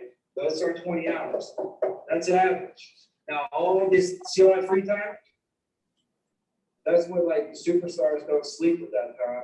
They don't lose it, they use it. And you go, there's a lot of free time in there. We didn't talk about Saturday or Sundays, right? If you're going at it and I'm going at it and you're giving it everything, I'm getting everything, the only chance I'm gonna even have is if I work a Sunday and you're working a Sunday too. So like, it's not even a chance I have. I don't have an option. If I want to beat you and you're working Sundays and I'm working Sundays, then guess what I have to do? I have to not only work Sundays, but I have to work my Sundays better than your Sundays, you know? And that's how it got to for me, where I had to really heighten and take my game to the next level, you know? And it was a force. It was like, it forced me to do it because they say, you know, necessity is the mother of all invention. So like out of necessity, there was no more time in a week for me. My days were full, 24 hours a day, 7 days a week. So I had to invent ways to create more time and get more time on my schedule and start. I was forced to develop people and hire people and find ways to just get into my time in the better time slots and stuff. So that's cool when you get to that point, you know? And then the sooner you start filling up your schedule, the faster you're going to be forced to start getting smarter with your time. First thing is working hard. But when you work hard, eventually there's no more working hard. Like you've worked hard enough. So what do you do at that point? You have to, if you want to grow, if you want to get better, you have to start working smarter. So sometimes people work smarter, not because they're smarter, because they're really hard workers and they work so darn hard that they were forced to work smarter because they couldn't work any harder. That's why in necessity, and they invented it, be like, wow, how'd you do that? I was forced to. I never would have figured it out if I didn't put myself in a position where I had to figure it out, right? So test yourself and see if you can put yourself in a position where you're working so hard that you have to get smarter. And how to get smarter? Well, sometimes you may create it yourself, or sometimes you may be like, you know what? I'm burning the candle at both ends. I'm maxed out to the limit here, maxed out to the limit. You know what I'm gonna do? I'm gonna go ask somebody who was already in this position and get their wisdom so that I can just skip like 5 years. You know how to hop in a time machine real quick? Get one-on-one time with someone with a lot of wisdom. That'll literally transport you. That's why if you do one-on-one training versus team training, who do you think gets better? Right? Who do you think you're gonna get a lot better, a lot faster, but it costs a lot more money? Like for me, jiu-jitsu class was $120 a month. I got to go once or twice a week. I could go to class for $120 a month, right? But now I got 8 sessions for $120 a month. Or you can get 1 session with the owner of the gym, black belt, one-on-one for an hour, $100 an hour. So two times a week I went, it was $200 a week, cost me $800 a month. $800 a month for one-on-one training. Right? For the same thing, I got for $100 a month, I could have went to a class. What's the difference? You know how much better that I got in the one-on-one training with him versus sitting there in class with everybody and going over like the attentions that you get and all that. So that's what I'm saying, like, is that. Now, going back over through this, okay, any questions on this time? There's 20 hours. But you can't limit yourself to that. You can make 30 or 40, hey, whatever you can squeeze in and shake out. You can get more in there as well. What if you make 31 right now, just with the blood. there you go, right? So now if you, he come on 31, he said, you know. So now if you think, what if you hired somebody to make phone calls? Some of our top producers, they hire somebody to call with them. So now you put 20 and they put 20 in, you just made 40 hours of phone calls for a week. And you can make it a win-win situation. So there's all kind of opportunity, all kind. So the next side of the coin would be presenting, right? If we need to give now 10 presentations, how many hours should that take? So if it was a non-sale, about an hour. If it was a sale, about an hour and a half, okay? But let's use a little bit higher numbers. So how many presentations do we get, guys? 10. So we spend 20 hours calling. Now we gotta spend how much time presenting? 10 presentations, 7 no's, 3 yeses. Keep in mind, I probably went over this with you guys, but remember, 7 what? No, 3 yes. Okay. We're getting told no more than double. So you gotta be okay with getting told no more than double. At the end of the day, you might get told no all day. You might blank for the first 2 days of the week. It's a numbers game. You have to hang in there, keep doing the presentation the way you're supposed to do the presentation, assume the sale at the end, and 3 out of 10 will roll. All right, how long were these no's? Let's say an hour, and then how long were the yeses? Let's just say 2 hours. So that's 6 hours plus 7 hours equals what? 13 hours of presenting, let's just call it 15. Okay, now one thing that I would have to add to this would be drive time. And now we don't have to add that anymore. There's no more drive time.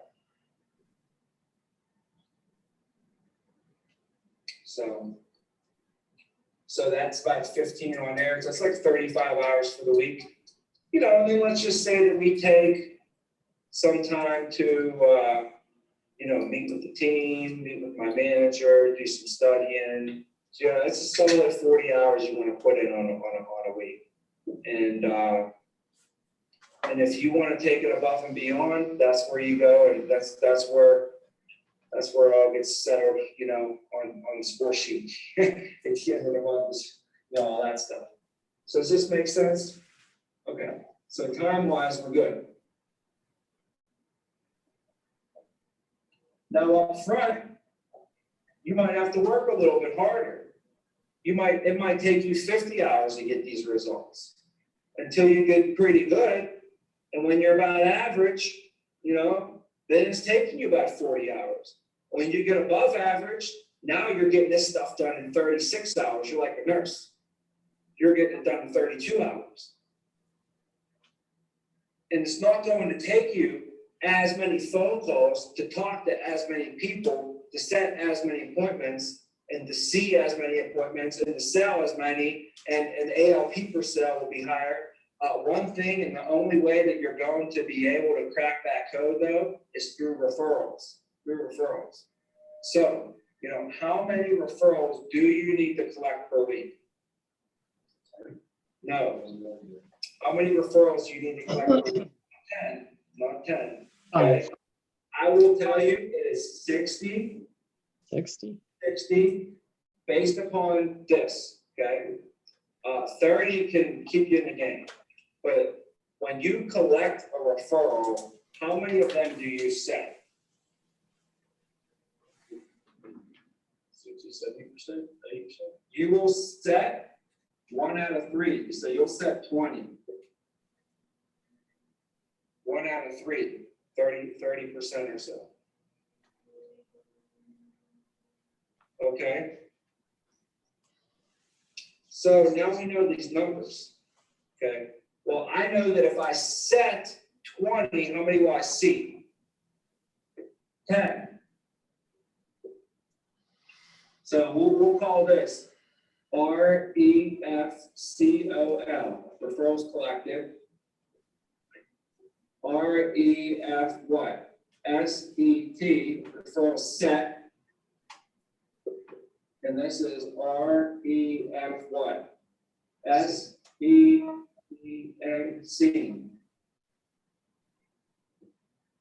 That's the simplest equation. I hope your numbers are better. I hope that when you collect referrals, you're setting 2 out of 3, right? But when you go to look back at the collecting the set, you're gonna find out a lot of times if somebody collects about 10 referrals, they set about 3 of them, okay? And now when you think about it, that's set. And if you set 3, how many are you gonna see? Like 1 or 2. So you're saying that if I collect 10 referrals, I'm probably only gonna actually set 3 and maybe see 1 or 2. So I'm gonna collect 10 and see 1? Collect 10 and see 1. Collect 10 and maybe see 2.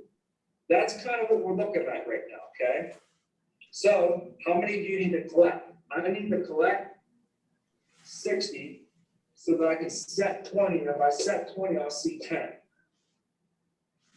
Okay, well, if I see 10 referrals a week, and then I'm able to also see 10 what?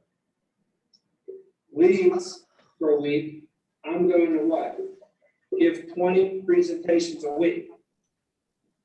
If I'm giving 20 presentations a week, I'm going to be making 6 to 7 sales a week times 800 would be 4,800 to 5,600 ALP, and I'm making about 2,400 to $2,800 for the week. We're just checking in to see how everything is going so far this year with your plan.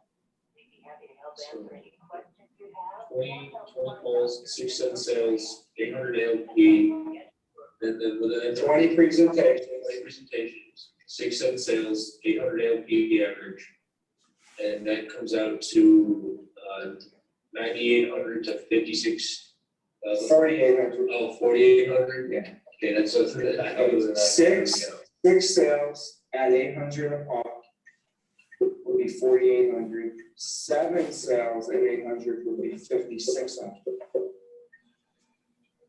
So you're making 6 to 7 sales, so you're making 4,800 to 5,600 ALP, which is basically $2,400 to $2,800 in income for the week. So that's collected 60.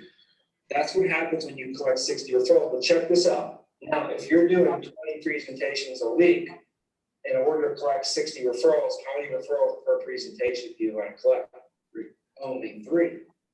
Okay, so it's a lot easier. Now you can collect quality referrals. You can collect way more than that, obviously.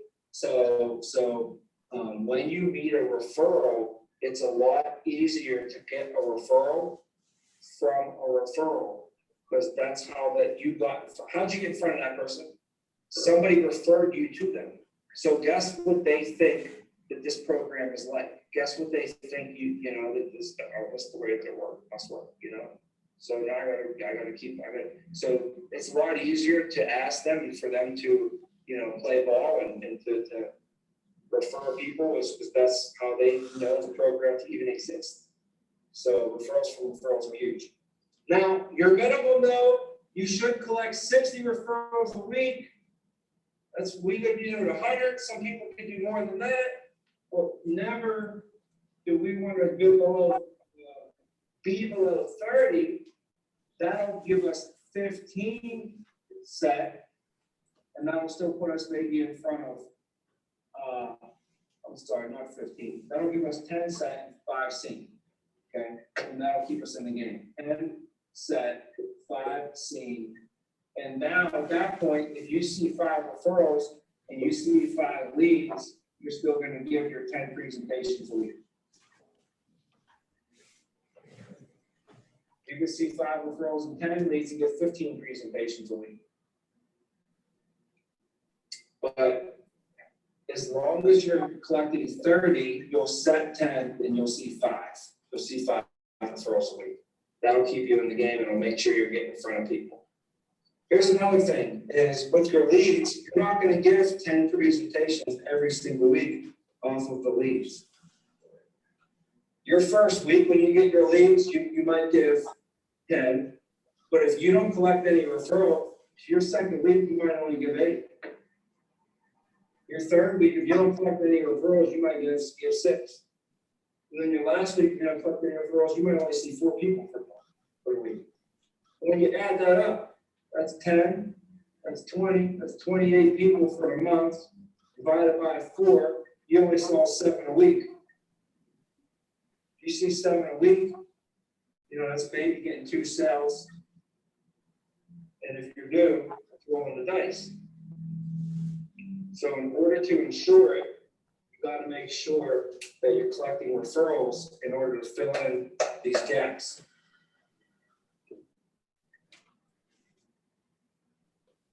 So those are the numbers on the referrals.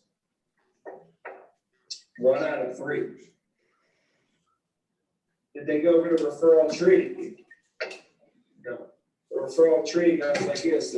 If I meet somebody today, you guys got an appointment set today, you probably have an appointment set with somebody. You and your manager are going to go see somebody. And when you see that person, you know that they know a lot of people, right? So that person is going to give you 5 people. 1, 2, 3, 4, 5 names. And then you go meet with those 5 people, and those 5 people give you 1, 2, 3, 4, 5.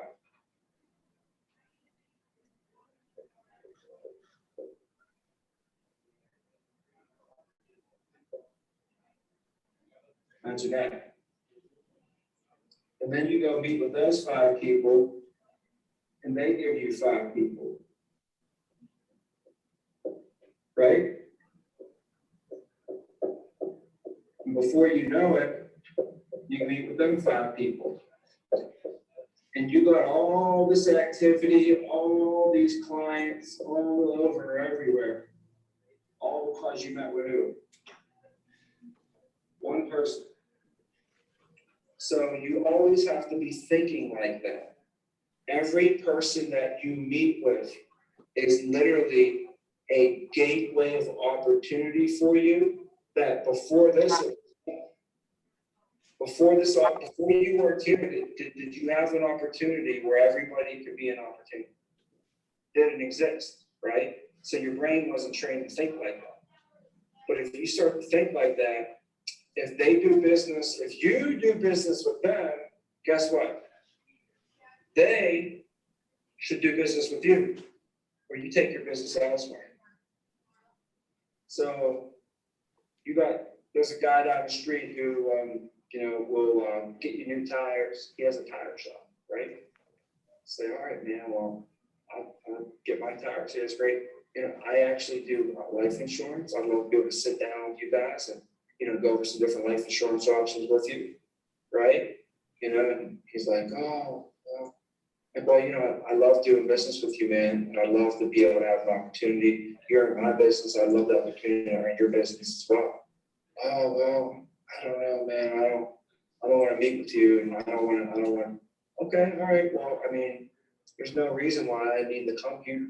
To be honest with you, there's a place right down the street, and they do the same thing, and I'll go ask him if he wants to let me do some life insurance with him, So if you're down, I'd love to work with you. If not, I'm gonna go see if he wants to. If he don't want to play ball, guarantee somebody wants my business.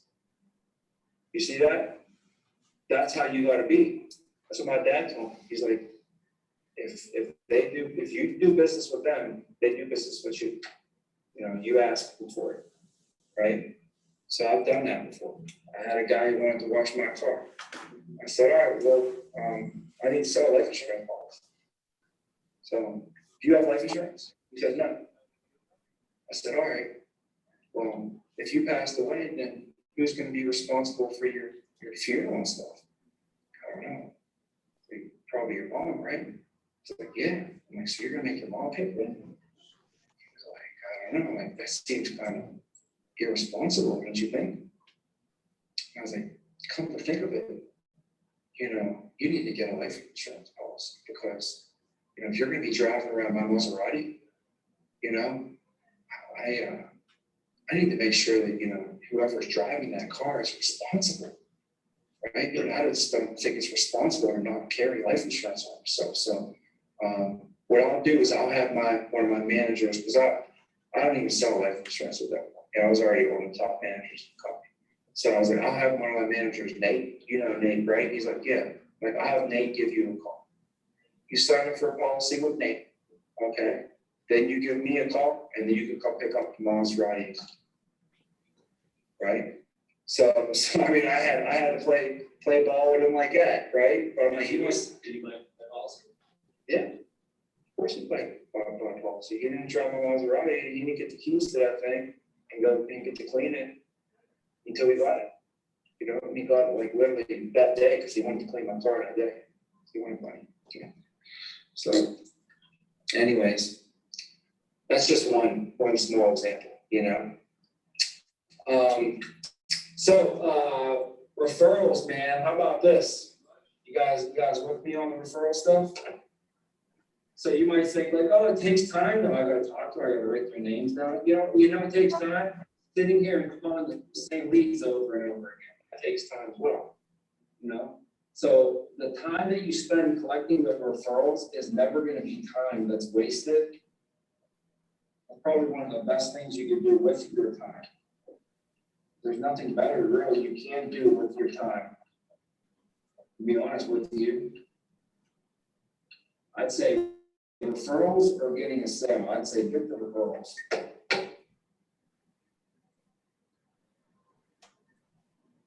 Because it's like, do you want to fish for a day? Do you want to, be able to learn how to fish for a lifetime? Getting a sale is like getting fish for a day. Getting referrals, that means, hey, you got some business for tomorrow. Let's keep your business in the game.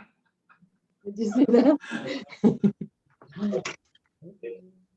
What's the general in advance, like the appointments? Because I'm just thinking if I'm going to be spending as much time as I can making phone calls, or if I don't have any referrals, it's like I feel like if it's like, yeah, I'd love to sell you a life insurance policy, but I'm booked up until a month from now. Can you meet middle of the month at this time? I feel like the show rate for a meeting like that would be very low. It's like, what's the general? Well, yeah. I mean, time kills deals. The older, the colder. So don't forget those two things. Time kills deals. The older, the colder. Strike while the iron's hot. If you can book them same day, see them same day, that's the highest closing ratio in the company. Yeah. So you call him Wednesday and you catch him at lunchtime, and he's like, "I'll be home around 6." You're like, you know what? I can squeeze you guys in between 7 and 8. Does that work for your wife? You see him, and then you see him that day. Closing ratio is the highest on them. Show ratio is highest on them. So show ratio, if you set them that day, chances are they're going to show up that day, right? If you set them for tomorrow, show ratio goes down a little bit. Set them on Wednesday, more, and the further out that you set them, the lower the show ratio goes. So generally, I shouldn't book appointments any further than whatever the coming weekend is. That's what I feel. So what I would do is I would have 5 days up in front of me at all times. So Monday, I had paper schedules, and I actually hung them up on. I would sit in the cubicle or wherever I was at.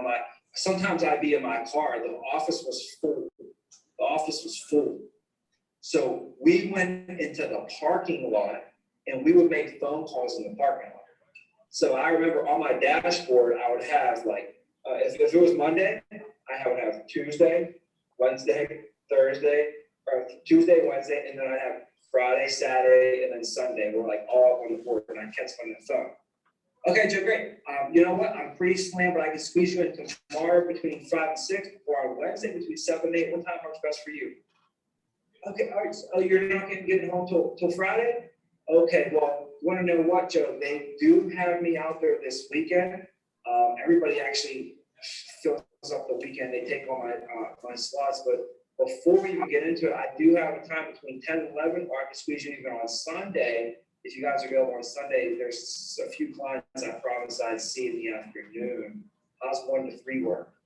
Saturday's good? Okay, great. I'll squeeze you in on Saturday. Go ahead and grab a pen and paper. I'll look forward to seeing your wife then. Right, here's my information, blah, blah, blah, blah, blah. But the whole point of that is that I would have 5 days in front of me. So if it was Tuesday or Thursday, then I'd have Friday, Saturday, Sunday, and then I have Tuesday, Wednesday of the following week would be in front of me. You know, so I always had those up in front of me.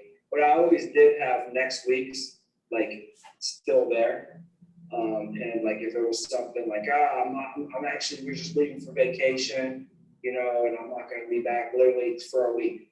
So, okay, well, I do have, you know, my next week's time slots up. I can set you down, such for something tentative. I'll definitely have to call and, you know, make sure I catch you on Monday and confirm this with you, but here's what we could do. I'll get you in now Tuesday between 5 and 6. That way we don't miss you, you don't miss the slot. And I'll make sure I always give you a call and remind you, you know, on Monday of that.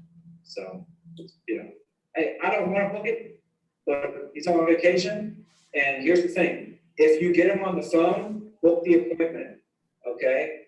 Book it. You never go, oh, well, I'll call you back. Come on, no, that's not the right way, man. Remember, always book the appointment on the first phone call. So even if it's booked out 2 weeks from now, that is way better than not booking the appointment. So you got them on the call and they can't meet you for this, then try next day. Can't meet you the next day, try the next day. Can't meet you the next day, try next week. Can't meet you next week, try the following week. Book them. Because if they get off the call with you and then there's nothing booked, next time you talk to them, guess what you're gonna have to do? Book an appointment. And who knows if you're ever gonna talk to them again. So what I'd rather do is book an appointment with them, even if it's 2 or 3 weeks out, a month out, right? And that way, the next time I talk to them, guess what we're gonna do? We're gonna talk about an appointment that was already booked versus having to book an appointment, right? We'll be moving it. I'd rather reschedule an already scheduled appointment than schedule an appointment. You know what I mean? The first time schedule it, so the next time you're not scheduling it, you're talking about an already scheduled appointment, whether it's confirming it or moving it or whatever it may be. Does that make sense?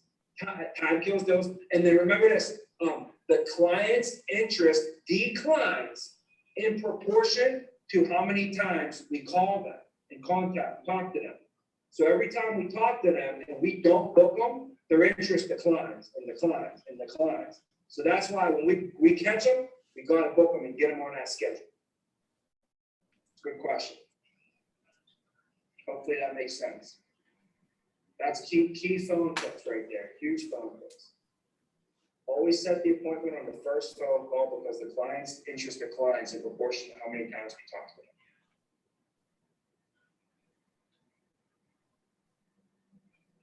So, good phone tips, good phone training here, guys. This is some vital stuff.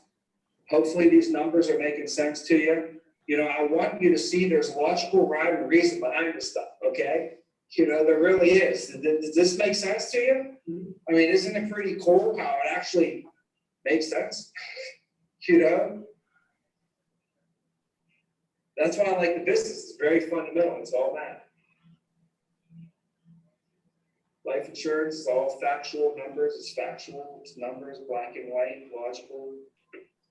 So, well, if there's no questions on any of that, we can pretty much break, for a Friday. We've definitely covered a lot, reviewed, the majority of stuff that I really wanted to drive home with you. The other stuff, that you guys went over for the week was, you went over the beginning of the presentation. So how to give a presentation at the beginning, how to build rapport with the clients and all that. And then we went over no cost benefits, which was yesterday actually, right? So you guys should have went over the no cost benefits and got a good lesson on that and broken that down in a little bit more detail as well. And, now guys, it's time to put the stuff to action. Just go out there and do it. It's nerve wracking the first few times. I promise you, I was so nervous. I tried on the way there, we had to drive. So it's like, you got 45 minutes to think about this. And it's your first presentation. And your manager's like, all right, you ready to go? And I'm like, yeah. Meanwhile, I'm thinking like, what excuse can you come up with right now to not give the presentation and have him do it just one more time, right? And I was literally thinking, like, tell him your stomach hurts. Like, I was so nervous. But I went in and I did it. And it's funny how, they don't really know. The client don't know. They don't know that you're nervous. They don't know nothing. They don't know there's a script. They don't know nothing, So, I after a while, you just get those calluses and you do it, and it's not nerve wracking anymore, and you don't even care. So, there's nothing to it but to do it. Just go out there, and the best exercise is like Nike, just do it. Just go do it. Just do it. Just get it over with, and then get those nerves out, and before you find out, they don't like it. The water's warm. Water's nice. Shove on it. It's not that bad, No one's gonna hurt you. You're gonna be okay. We'll be all right. Your manager's there. So start jumping into these presentations, guys, and taking the ball and taking control and telling your manager, hey, get out of the way. I got this. All right. So have a good weekend this weekend, guys. And we'll see you on Monday. We're gonna have a killer agency meeting. We're gonna have our top people speak for the month. Invite your friends, family to the agency meeting. You have some personal recruits. That's a great thing. Hey, man, Monday, just hop on here from your couch, from your house, from your car, from your office, lunch break. Mom, hop on here. Dad, aunt, uncle, cousin, friend, brother, guy that I went to college with. Send them a link to the agency meeting, have them hop on, and they can see what you do, right? And they're going to support you because you know what? I think I know somebody who would be good. I'm going to send you to them. Like, that has happened multiple times. Like, I'm not trying to recruit this guy. He's one of my buddies. He's one of my college football players. He's like a computer science guy.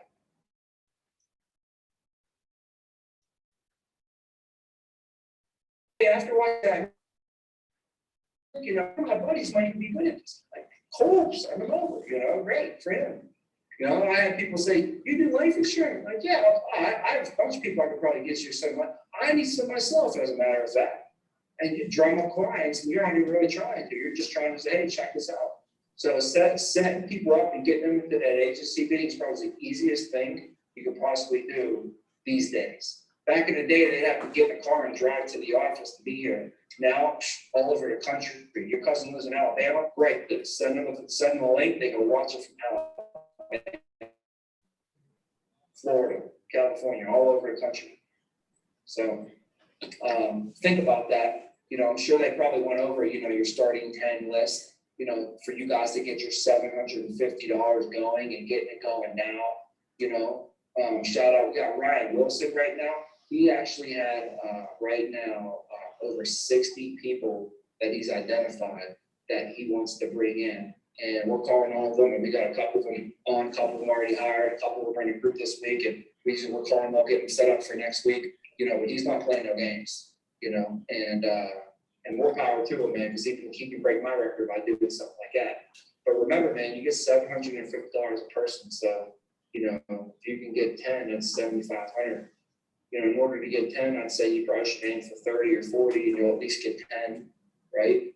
And that's not a bad way to start your career without even doing any work yet. So. So we can start recruiting now. Well, I would definitely, well, you have 90 days from when your first piece of business gets started. So I try and coach people up before their 90 days to give them more days. Like, so, technically your first piece of business that you write might be March 1st. If I can catch you on February 1st and train you up on this, then you're essentially going to get a 30-day jump start before your 90 days even kicks in. So you're like almost 120 days to take advantage of it. I just hate catching people when it's too late or they didn't really recognize or realize the opportunity. And it's like a month or two already into the opportunity. And they're like, crap, man, I wish I would have got on this earlier, jumped on it sooner. Because $750 for 90, and then, still, I don't want to discourage anybody from it's not over after that. After 90 days, you still get a bonus. It's $250 though, versus $750. So that's why I say in your first 90 days, you can get $750. And then for the rest of your career, 5 years from now, 10 years from now, if you're at the grocery store and you meet somebody and they want to come into the opportunity, you'll get $250 per person on top, forever. But for your first 90, it's $750. Yeah, so I definitely would recommend to, get on, take advantage of that now. And we say, if you want to start with your starting 10, basically like if you were to pick like a team, you're a captain, you want to pick your starting 10 people that you want to start getting a business with. And the main thing you want to do is just get them to sit in through the company overview. And that's where, I spend time going over the career and breaking, the career positions down, the company, and then they fill out a questionnaire at the end, and then we bring them in for a final interview after that. So the easiest way is just to have them sit through the company overview and they'll learn right about the company. It's pretty simple way to do that. Or get them, in touch with your manager and they'll book them for that situation. But obviously 10 would be a start. They call it your starting 10. That means you're just getting started. So you definitely don't want to, it's not your stopping 10. You don't stop at 10. Keep going, You just get started with those 10.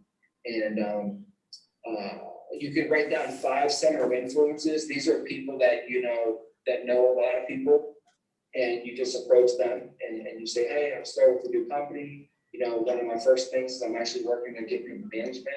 And as a manager, they actually need me to find 2 or 3 other managers to help us run our territory. We're at a big point of growth right now. So I wanted to reach out to you, Uncle Bob. I wanted to reach out to you, Mr. President of the fraternity, or my football coach, or pastor of the church. I wanted to reach out to you, Pastor Bob, because I know you know a lot of people, and I was hoping maybe that you might know maybe a couple of individuals that I can get in touch with that might be a good for this opportunity. We're looking for someone that is, energetic. They love working with people. They love that they're professional. They would be able to even wouldn't mind working from home. There's an opportunity where you can work virtually working from home. And they want to make a lot of income, professional income for these people, $100,000 more, in these positions. So, Coach Smith, I just want to reach out to you because a lot of people. Who do you know that, might be interested, or I might be able to reach out to and extend that opportunity for them, right? And I say, we have a lot of people that are sending resumes and people that are looking, they're responding where, when you talk hiring company, blah, blah, blah. But the best way is through word of mouth. So that's why I wanted to reach out to you and a couple of people that I knew before we start, interviewing these random people that send their resumes in, right? And that's what I'll be telling them. And then they'll ask you questions like, oh, what's it all about?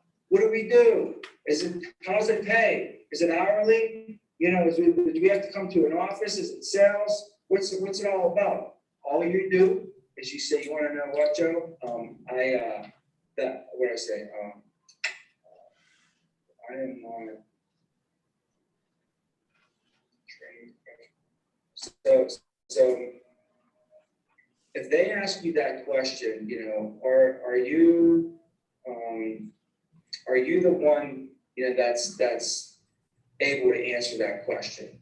No, you just got started, right? So what I would tell them is I would say, You know, Joe, I just got started with the company, all right, and to be honest with you, you know, I'm not the best person to answer any of those questions. I would sure hate to give you any misinformation. I would sure hate to give you the wrong information. Okay, I'm not qualified. That's the word I was looking for. Jeez, it slipped me for a minute. So I'll say that's a great question, Joe. And I'm actually not qualified to even answer that question. I would sure hate to give you the wrong answer. Okay, but what I could do is I could actually have my manager, my hiring director, you know, reach out to you and get you in touch. They're way more qualified to answer those questions for you, and I think you'll be able to break it down a little bit better. So, you know, how about I'll get in touch with our hiring director and we can talk about, you know, possibly, you know, discussing if it makes sense. We could talk about discussing possibly if it makes sense for you to maybe possibly move forward and take an interview opportunity, something like that, right? So you could deflect the answers with a true statement. It's a true statement. Like if you came to me right now and said, hey, can you work on my teeth? And I said, sure, I'll work on your teeth. And then I'm not qualified to do so. That's pretty messed up, right? So that's like them asking you questions about the career. And you're like, sure, I'll answer them. But you're not qualified to answer those questions, right? You can ruin their whole entire career before it gets started, right? If I work on your teeth and I'm not qualified, what are the potential consequences of that? You can die. You know, like your teeth, the vein goes right down to your heart, like it's connected. So I can, just like you can kill somebody's career before it even gets started by you trying to answer questions that you're not qualified to answer, I can literally kill somebody by trying to work on their teeth when I'm not qualified to work on their teeth. You know, so it's not like you're being like trying to skirt away. Like, dude, I'd love to work on your teeth, bro, but I'm not qualified. I'd love to answer your questions, but I'm not qualified to do so. I'd rather you just talk to, you know, the hiring manager. They're way more qualified and then answer any question way better than I. Okay, you know, I don't even want to embarrass myself trying to answer these questions. And you'd be honest with them. Is that bad? Like, are you trying to like skirt away from answering their questions? Like, been being manipulative? Are you, or are you being honest? What is it? You're just being honest with them, you know? So when they ask you questions, don't answer them because you're not supposed to. It's not your job. So it's the easiest thing to do, you know? So anyways, hopefully that helps. Because it's going to happen. If you're out there and you're talking, they're going to ask, and then boom, you let that right back at them, and you keep moving. You get them set, get them in the process, and the rest will happen the way it's supposed to happen. You know? Yeah, like, do they have to get their license and somebody off this before you hear 750? Correct. So they have to be hired within those 90 days. As long as they're hired. So as long as they come in and we hire them within your 90 days. Now, from that point forward, they're on the list and you're good, okay? You will now, when those people get their license and submit one piece of business with the company, they become active, you get $750. As soon as they become active with the company, you get $750. But we got to get them in and get them hired before those 90 days are up so they make your list, right? And now they keep that list, and then if any of those people that you hired come through with their license, every time they come through, $750. But keep in mind, not everyone that we hire gets their license. I've hired a lot of people, I'm honest with you, for 12, 13 years, you know what I mean? There's people that I've hired, and guess what? They never got their license. Never got it, right? So not everybody that you hire, you're not going to be the exception. I promise you, you're not going to bat 1,000, okay? You might be pretty good, but you're not going to be that good. Eventually, you're going to strike out one day, all right? No baseball player never struck out. Nobody ever went through American Income and batted 1,000 when every person they brought in, everybody got their license. So you got to remember that too, you know? So if you bring in 10, you're probably not going to get $750 for all 10, because all 10 are probably not going to get their license. So you have to keep that in mind, you know, some of them just will never be able to pass the test.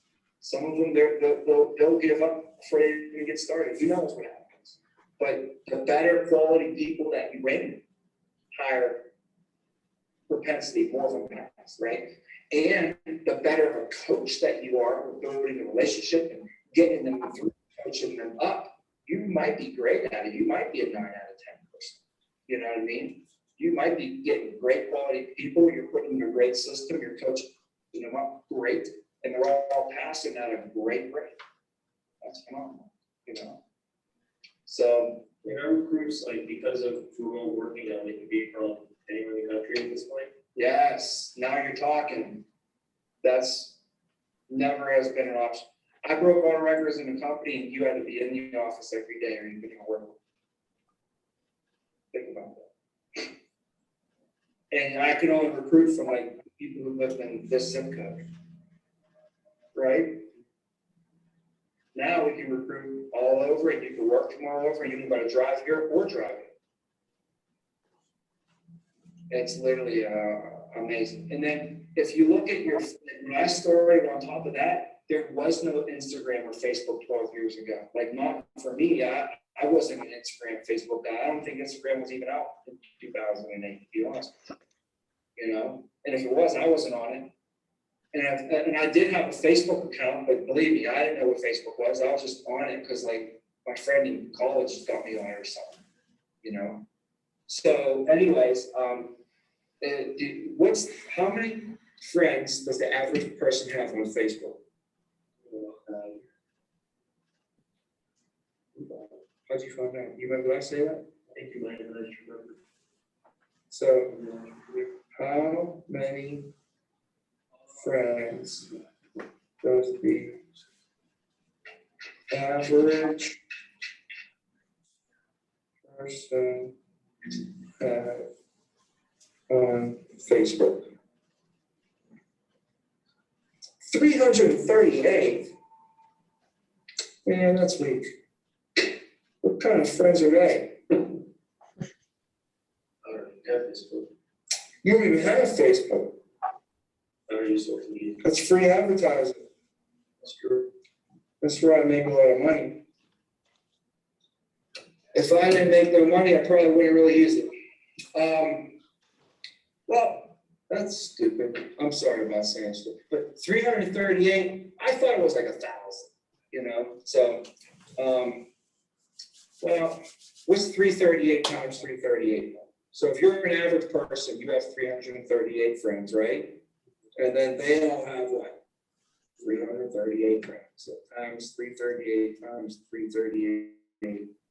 And that's 114,000 people. So even if you're an average, super low average, 338 type of person on Facebook, right?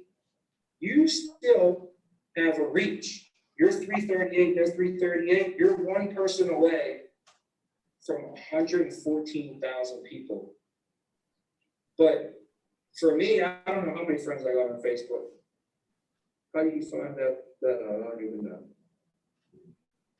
There's gotta be a way to show you something. 4236. So I got 4,236, right? So I'm macking. He has 562. Friends has 562. Mickey Breathwaite. Let me just back that. I don't know how many friends. We have 80 mutual friends. I don't know how many friends this guy got. Or not. But I'm just trying to see, like, how many friends do these people got? This one got 4,900 friends or so. So one of my friends got 4,900 friends. You know, so you know what I'm saying? Like, that's just one of them, like 4,900. So if you think about it, if you have I got 4,200 friends, and those 4,200 friends have 1,000 friends on average, because maybe my friends have more friends than the average friend person has, you know, or something like that. What's the possibilities of how many people I could really touch if I just search through Facebook? And really, all you need to be an MGA is 15 people, and you'll be making $5,000 a week. And that you need to get 15 people from where? All over the country. You could get one from Florida, one from Colorado, one from Texas, one from Alabama, one from South Carolina, 2 people from Arizona, 3 people from Illinois, 4 in Ohio, 1 in Indiana, and 3 over in Pittsburgh. And then they can go and do the same thing because their cousin lives in Indiana, his brother lives in Maine, his best friend from college, he actually just moved to North Carolina, right? The guy who played football with lives in Georgia. So then that one guy who lives in Indiana, he got 10 more people that are going to be coming onto your squad, right? Before we could never do this because they would have to move to Chicago and live right here and be here every day and drive to the appointments and be in training class.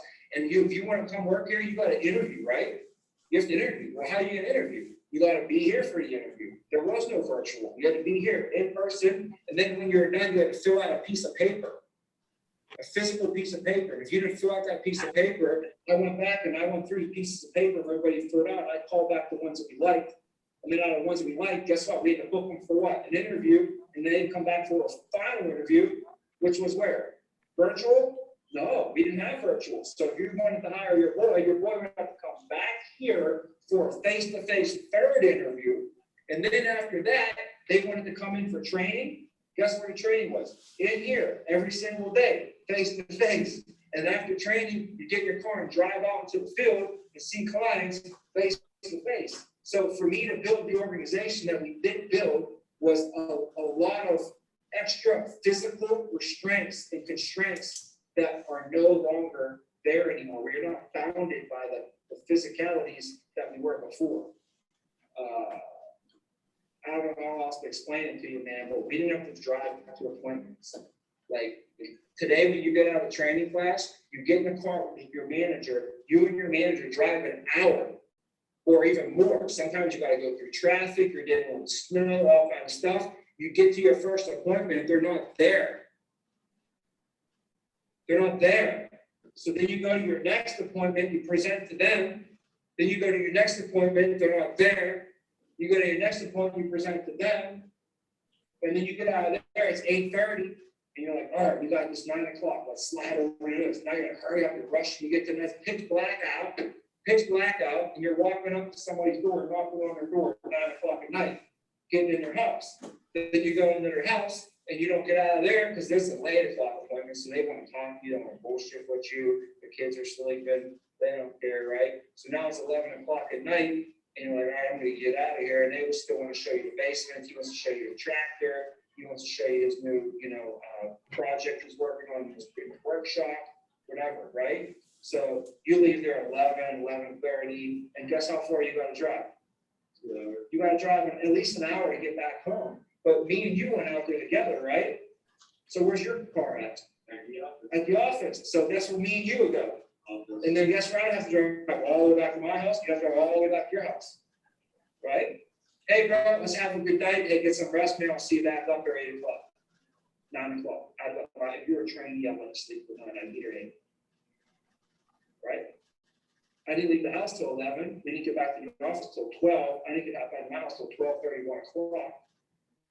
Right? And plus, I put all those miles on my car all day. All that gas that I have to spend with my gas tank. Right? Do any of you guys have to do that? And guess what time my first appointment is on Saturday morning? 8 a.m. 8 a.m. Guess where that is at? Back in the same area. So I have to leave my house at 7. No, I got to get donuts on my way there. So I got to leave at like 6:45 because I got to stop and get donuts. And at 8 o'clock in the morning on Saturday, I show up with donuts and a smile. That's my first appointment of the day. Doing it all over again. It would be nice if I could just roll out of bed, get a quick shower, walk down into my office and go, hey, good morning. Zoom, right? That's what you guys can do now. It's amazing. It's amazing. So you got to just understand, appreciate it a little bit because it's real. It's real, We have more time. You have more time to make more calls and see more people than I did. It's the truth. So anyways, hey, it ain't gonna be easy, I'll tell you that. The numbers make it look easy, they make it look simple. But don't confuse simple easy. It's still hard work. It's still hard work.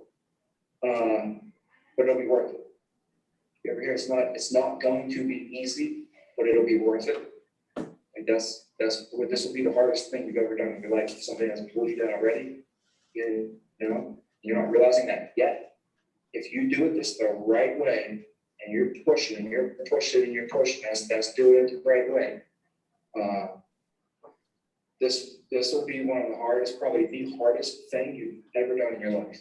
But it'll be the most rewarding thing that you've ever done for your entire family for the next, I don't even know, man, the next freaking 100 generations. This is it for me, That's what we're looking at this as. So anyways, I gotta let you guys go. And we went you straight, no breaks today or nothing. So you guys did a great job and great first week under your belt. You guys got your first week under your belt. You still gotta put in a good night tonight and a good weekend this weekend. But know that you guys are getting better. And when you work out, sometimes you don't see the results. If you look at it day to day, week to week, even month to month. But when you take your head up, even 3 weeks from now, you're going to start to see some results. You'll feel it. 3 months from now, you'll feel it. And at the end of the year, you'll feel like so much more comfortable and confident and knowledgeable, and you have wisdom. But you got to give yourself a chance to get there, to get that experience, right? So all the experience is not all the best experience, but sometimes it's the bad experiences that end up being best experiences to make us better. But I'm gonna let you guys go on that. Have a great weekend, and I'll see you guys Monday. And let's get a bunch of people in the agency meeting to rock with us. See you guys.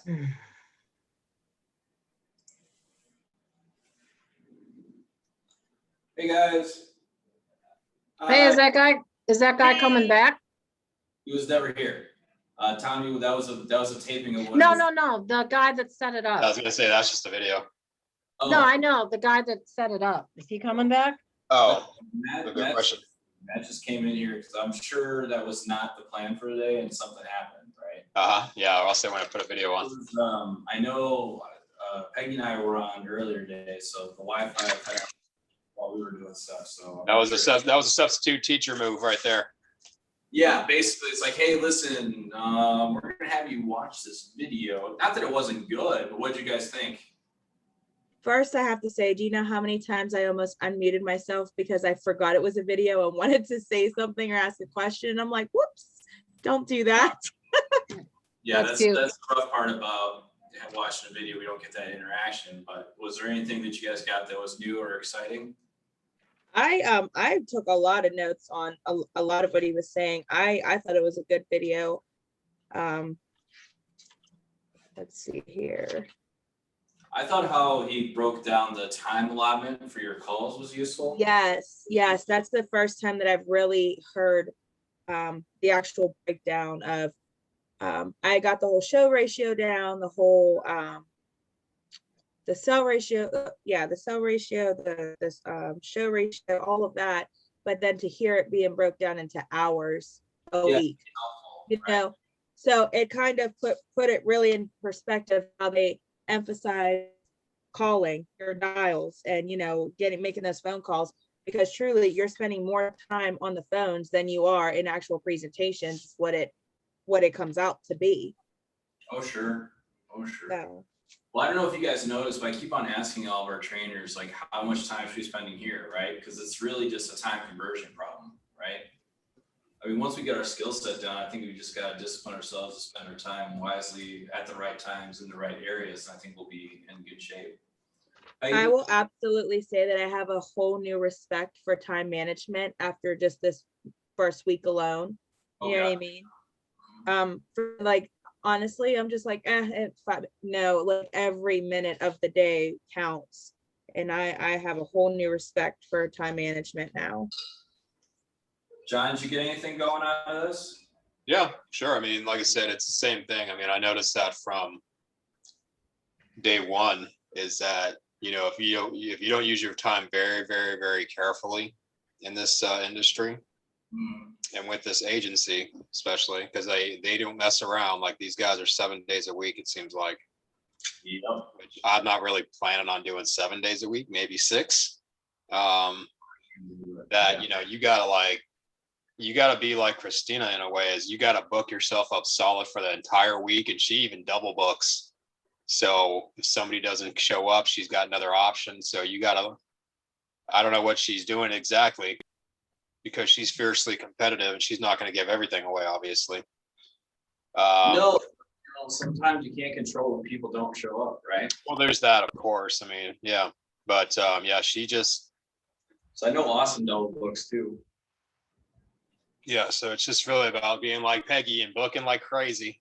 And yeah, just book as many as you can. And, you know, the way, I don't know if I necessarily agree with this in whole, but, you know, if there was a conflict there in terms of the schedule, you know, she'd basically say, hey, I don't know if it was you or it was me, or but I missed you and I need to reschedule it. You know, I mean, that's not the most honest thing in the world to do if your appointment runs late, and to blame it on the client. But so I think I'd handle that a little bit differently myself personally. But yeah, I mean, she books her whole day solid, and I mean, she books her whole day twice, and Yeah. so then she kicks them over the next day, and but then again, that's her personality, and she seems like I said, when I was working with Christina, I very much felt like she reminded me from somebody from human resources in a previous job, where she very much acts like, hey, I just need to get you enrolled. I'm with your company, I got to get you enrolled, you know.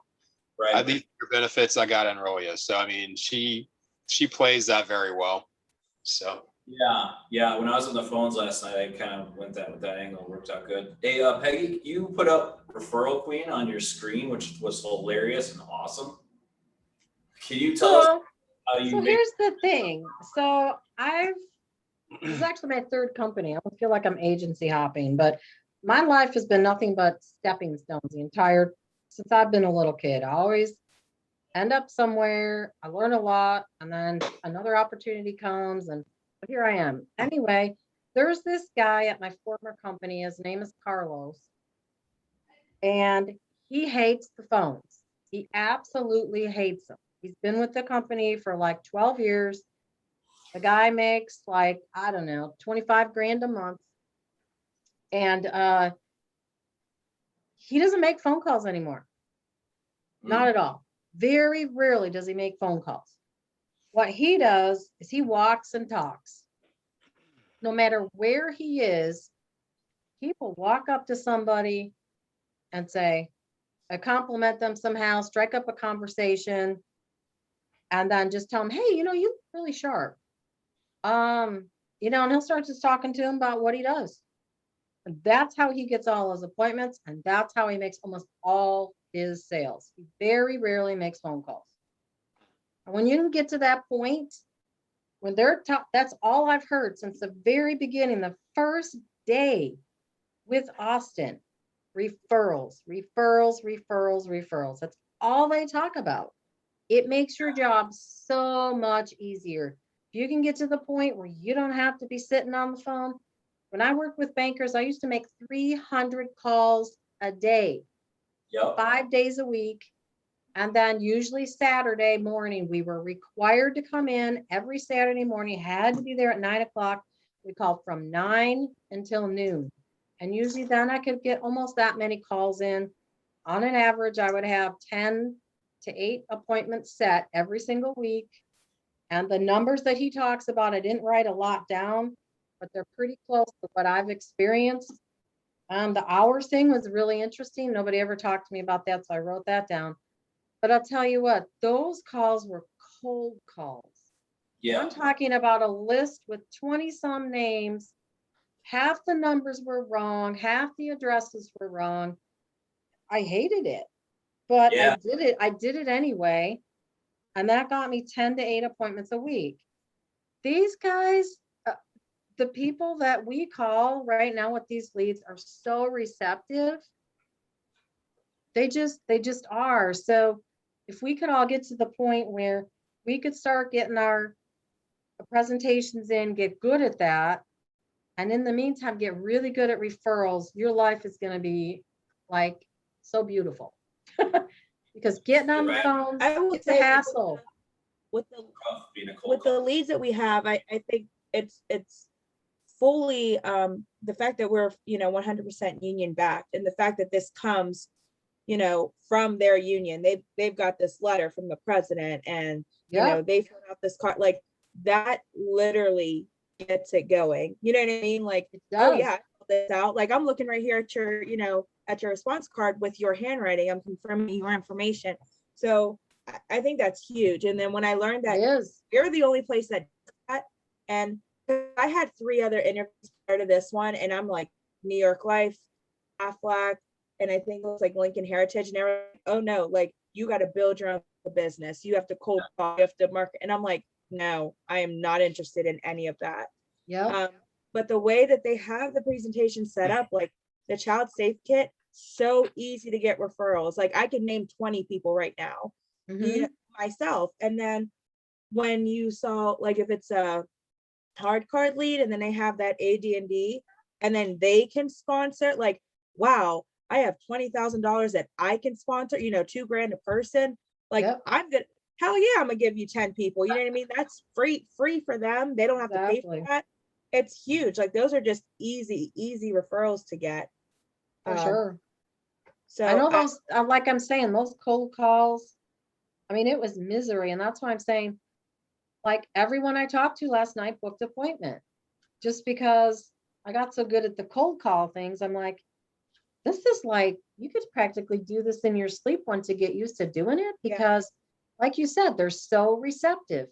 The union as soon as you mention the union, they're like, oh, yeah, put their listening ears on. as soon as I mentioned Those- SCIU or Teamsters or whoever, they're like, oh, they're like, immediately that had their full Yeah. undivided attention because it's their union.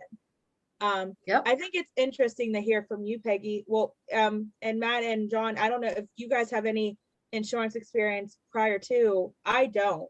Like I said, this was just all completely brand new, never even before thought about it, had to deal with my grandmother's death, dealing with people on the phone, calling here, calling there. I'm still trying to figure out where the hell her retirement went. No one knows. No one can tell me. It's a Wow. disaster. And then I just kept thinking, there's some, I know there's people like me that they don't have this figured out. What can I do? It's almost like, her death was an inspiration for me to want to get in and into this industry and want to do it and help people. So I think it's refreshing to hear from someone like you who has the past experience, and for me who doesn't, and how it relates back to how you had to do it. Because for me, like New York Life, after all those places, it was a complete no-go for me. Like, I am not interested in cold calling people. I think that just makes it so much harder for you. And when, like, one thing that Jay has emphasized to me is like how good we have it, because Tom, like, Yeah. he pays for these leads, and you know what I mean? Like, and they're literally handed to you. You just got to book the appointment and get the referrals. And when he went over that referral tree, I mean, I'm like, that's it. That lead, that hard card, that's the one. Then you get all these other referrals off of that. So All right. Yep. Well, hey, The other thing that's really cool is, you always hear these stories about how we used to do it this way and how we used to do it that way. I've heard that so many times, but it is absolutely true. These Yeah. guys have literally beat the pavement. I know this guy, I don't know how he did it. He used to work for Bankers Life. I'm trying to recruit him so bad because he hates bankers. He's 10 years vested. He gets his residual for the rest of his life now. It's like 300,000 a year. That guy's worked his butt off. He used to write he used to have so many Medicare supplement applications. He used to do like 20 a day. No joke. That's what this guy used to do. He had so many that he had to pawn them off on somebody else, and he would still get half of that. It's just crazy. It's just crazy what these guys have done. I mean, I've done door knocking. Those cards that we see, on the union card, the 3x5 card that people fill out. I've literally gone to people's houses with cards like that they fill out, and you show it to their face and they deny that they filled it out. And it's because it's kind of like a warm lead, but you're showing up at their house. A lot of people but I don't think like their space invaded.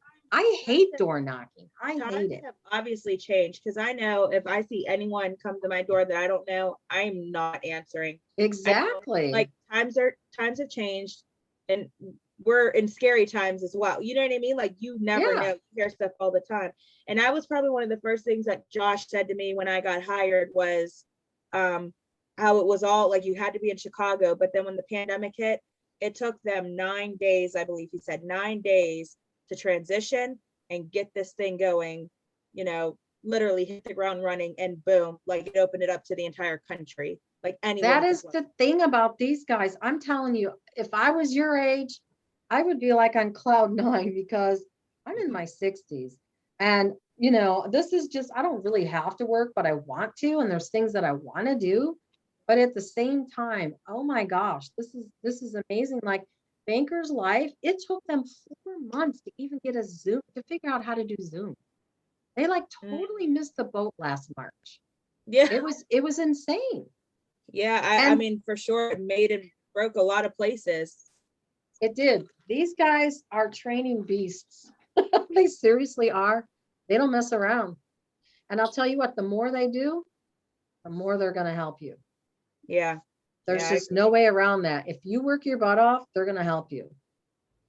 I have found that if you're going to sit around, you know, they're probably not going to fire you, but they're not going to go out of their way either. It's a definitely, You know what, though, too, it's like, a mutually beneficial relationship, obviously, because they make money when you make money. So, I mean, it makes sense. Right. Oh yeah, I mean, their success is also contingent on our success. So Mhm. they're Right. going to make sure that we do well. So Yeah. That's the goal. Well, hey, you guys, does anyone have anything else they really want to discuss right now? Because I am dying to go to the restroom. I Yep. am too. I don't know. Is there I'm about to something burst. I got to go take care of my husband. I don't know how this works. This is new to me today, as it is for all of you. I just didn't know, did someone have to come in and excuse us, or? I think you just click leave twice to leave, to exit the meeting. I don't know what's next, but I'm gonna find out, okay? Okay, then I'll just wait Just until you. go ahead catch and somebody in the hallway. I'm stopping the video. This is over. Done. Day. Oh, okay. All right. Bye, guys. See you Monday. all right. All right. Bye. Have a good weekend, guys. You too. Yeah. Oh, hi, John. See you, buddy. Have a good one. Talk to you soon, buddy. Yep. What do I gotta do to get out of this?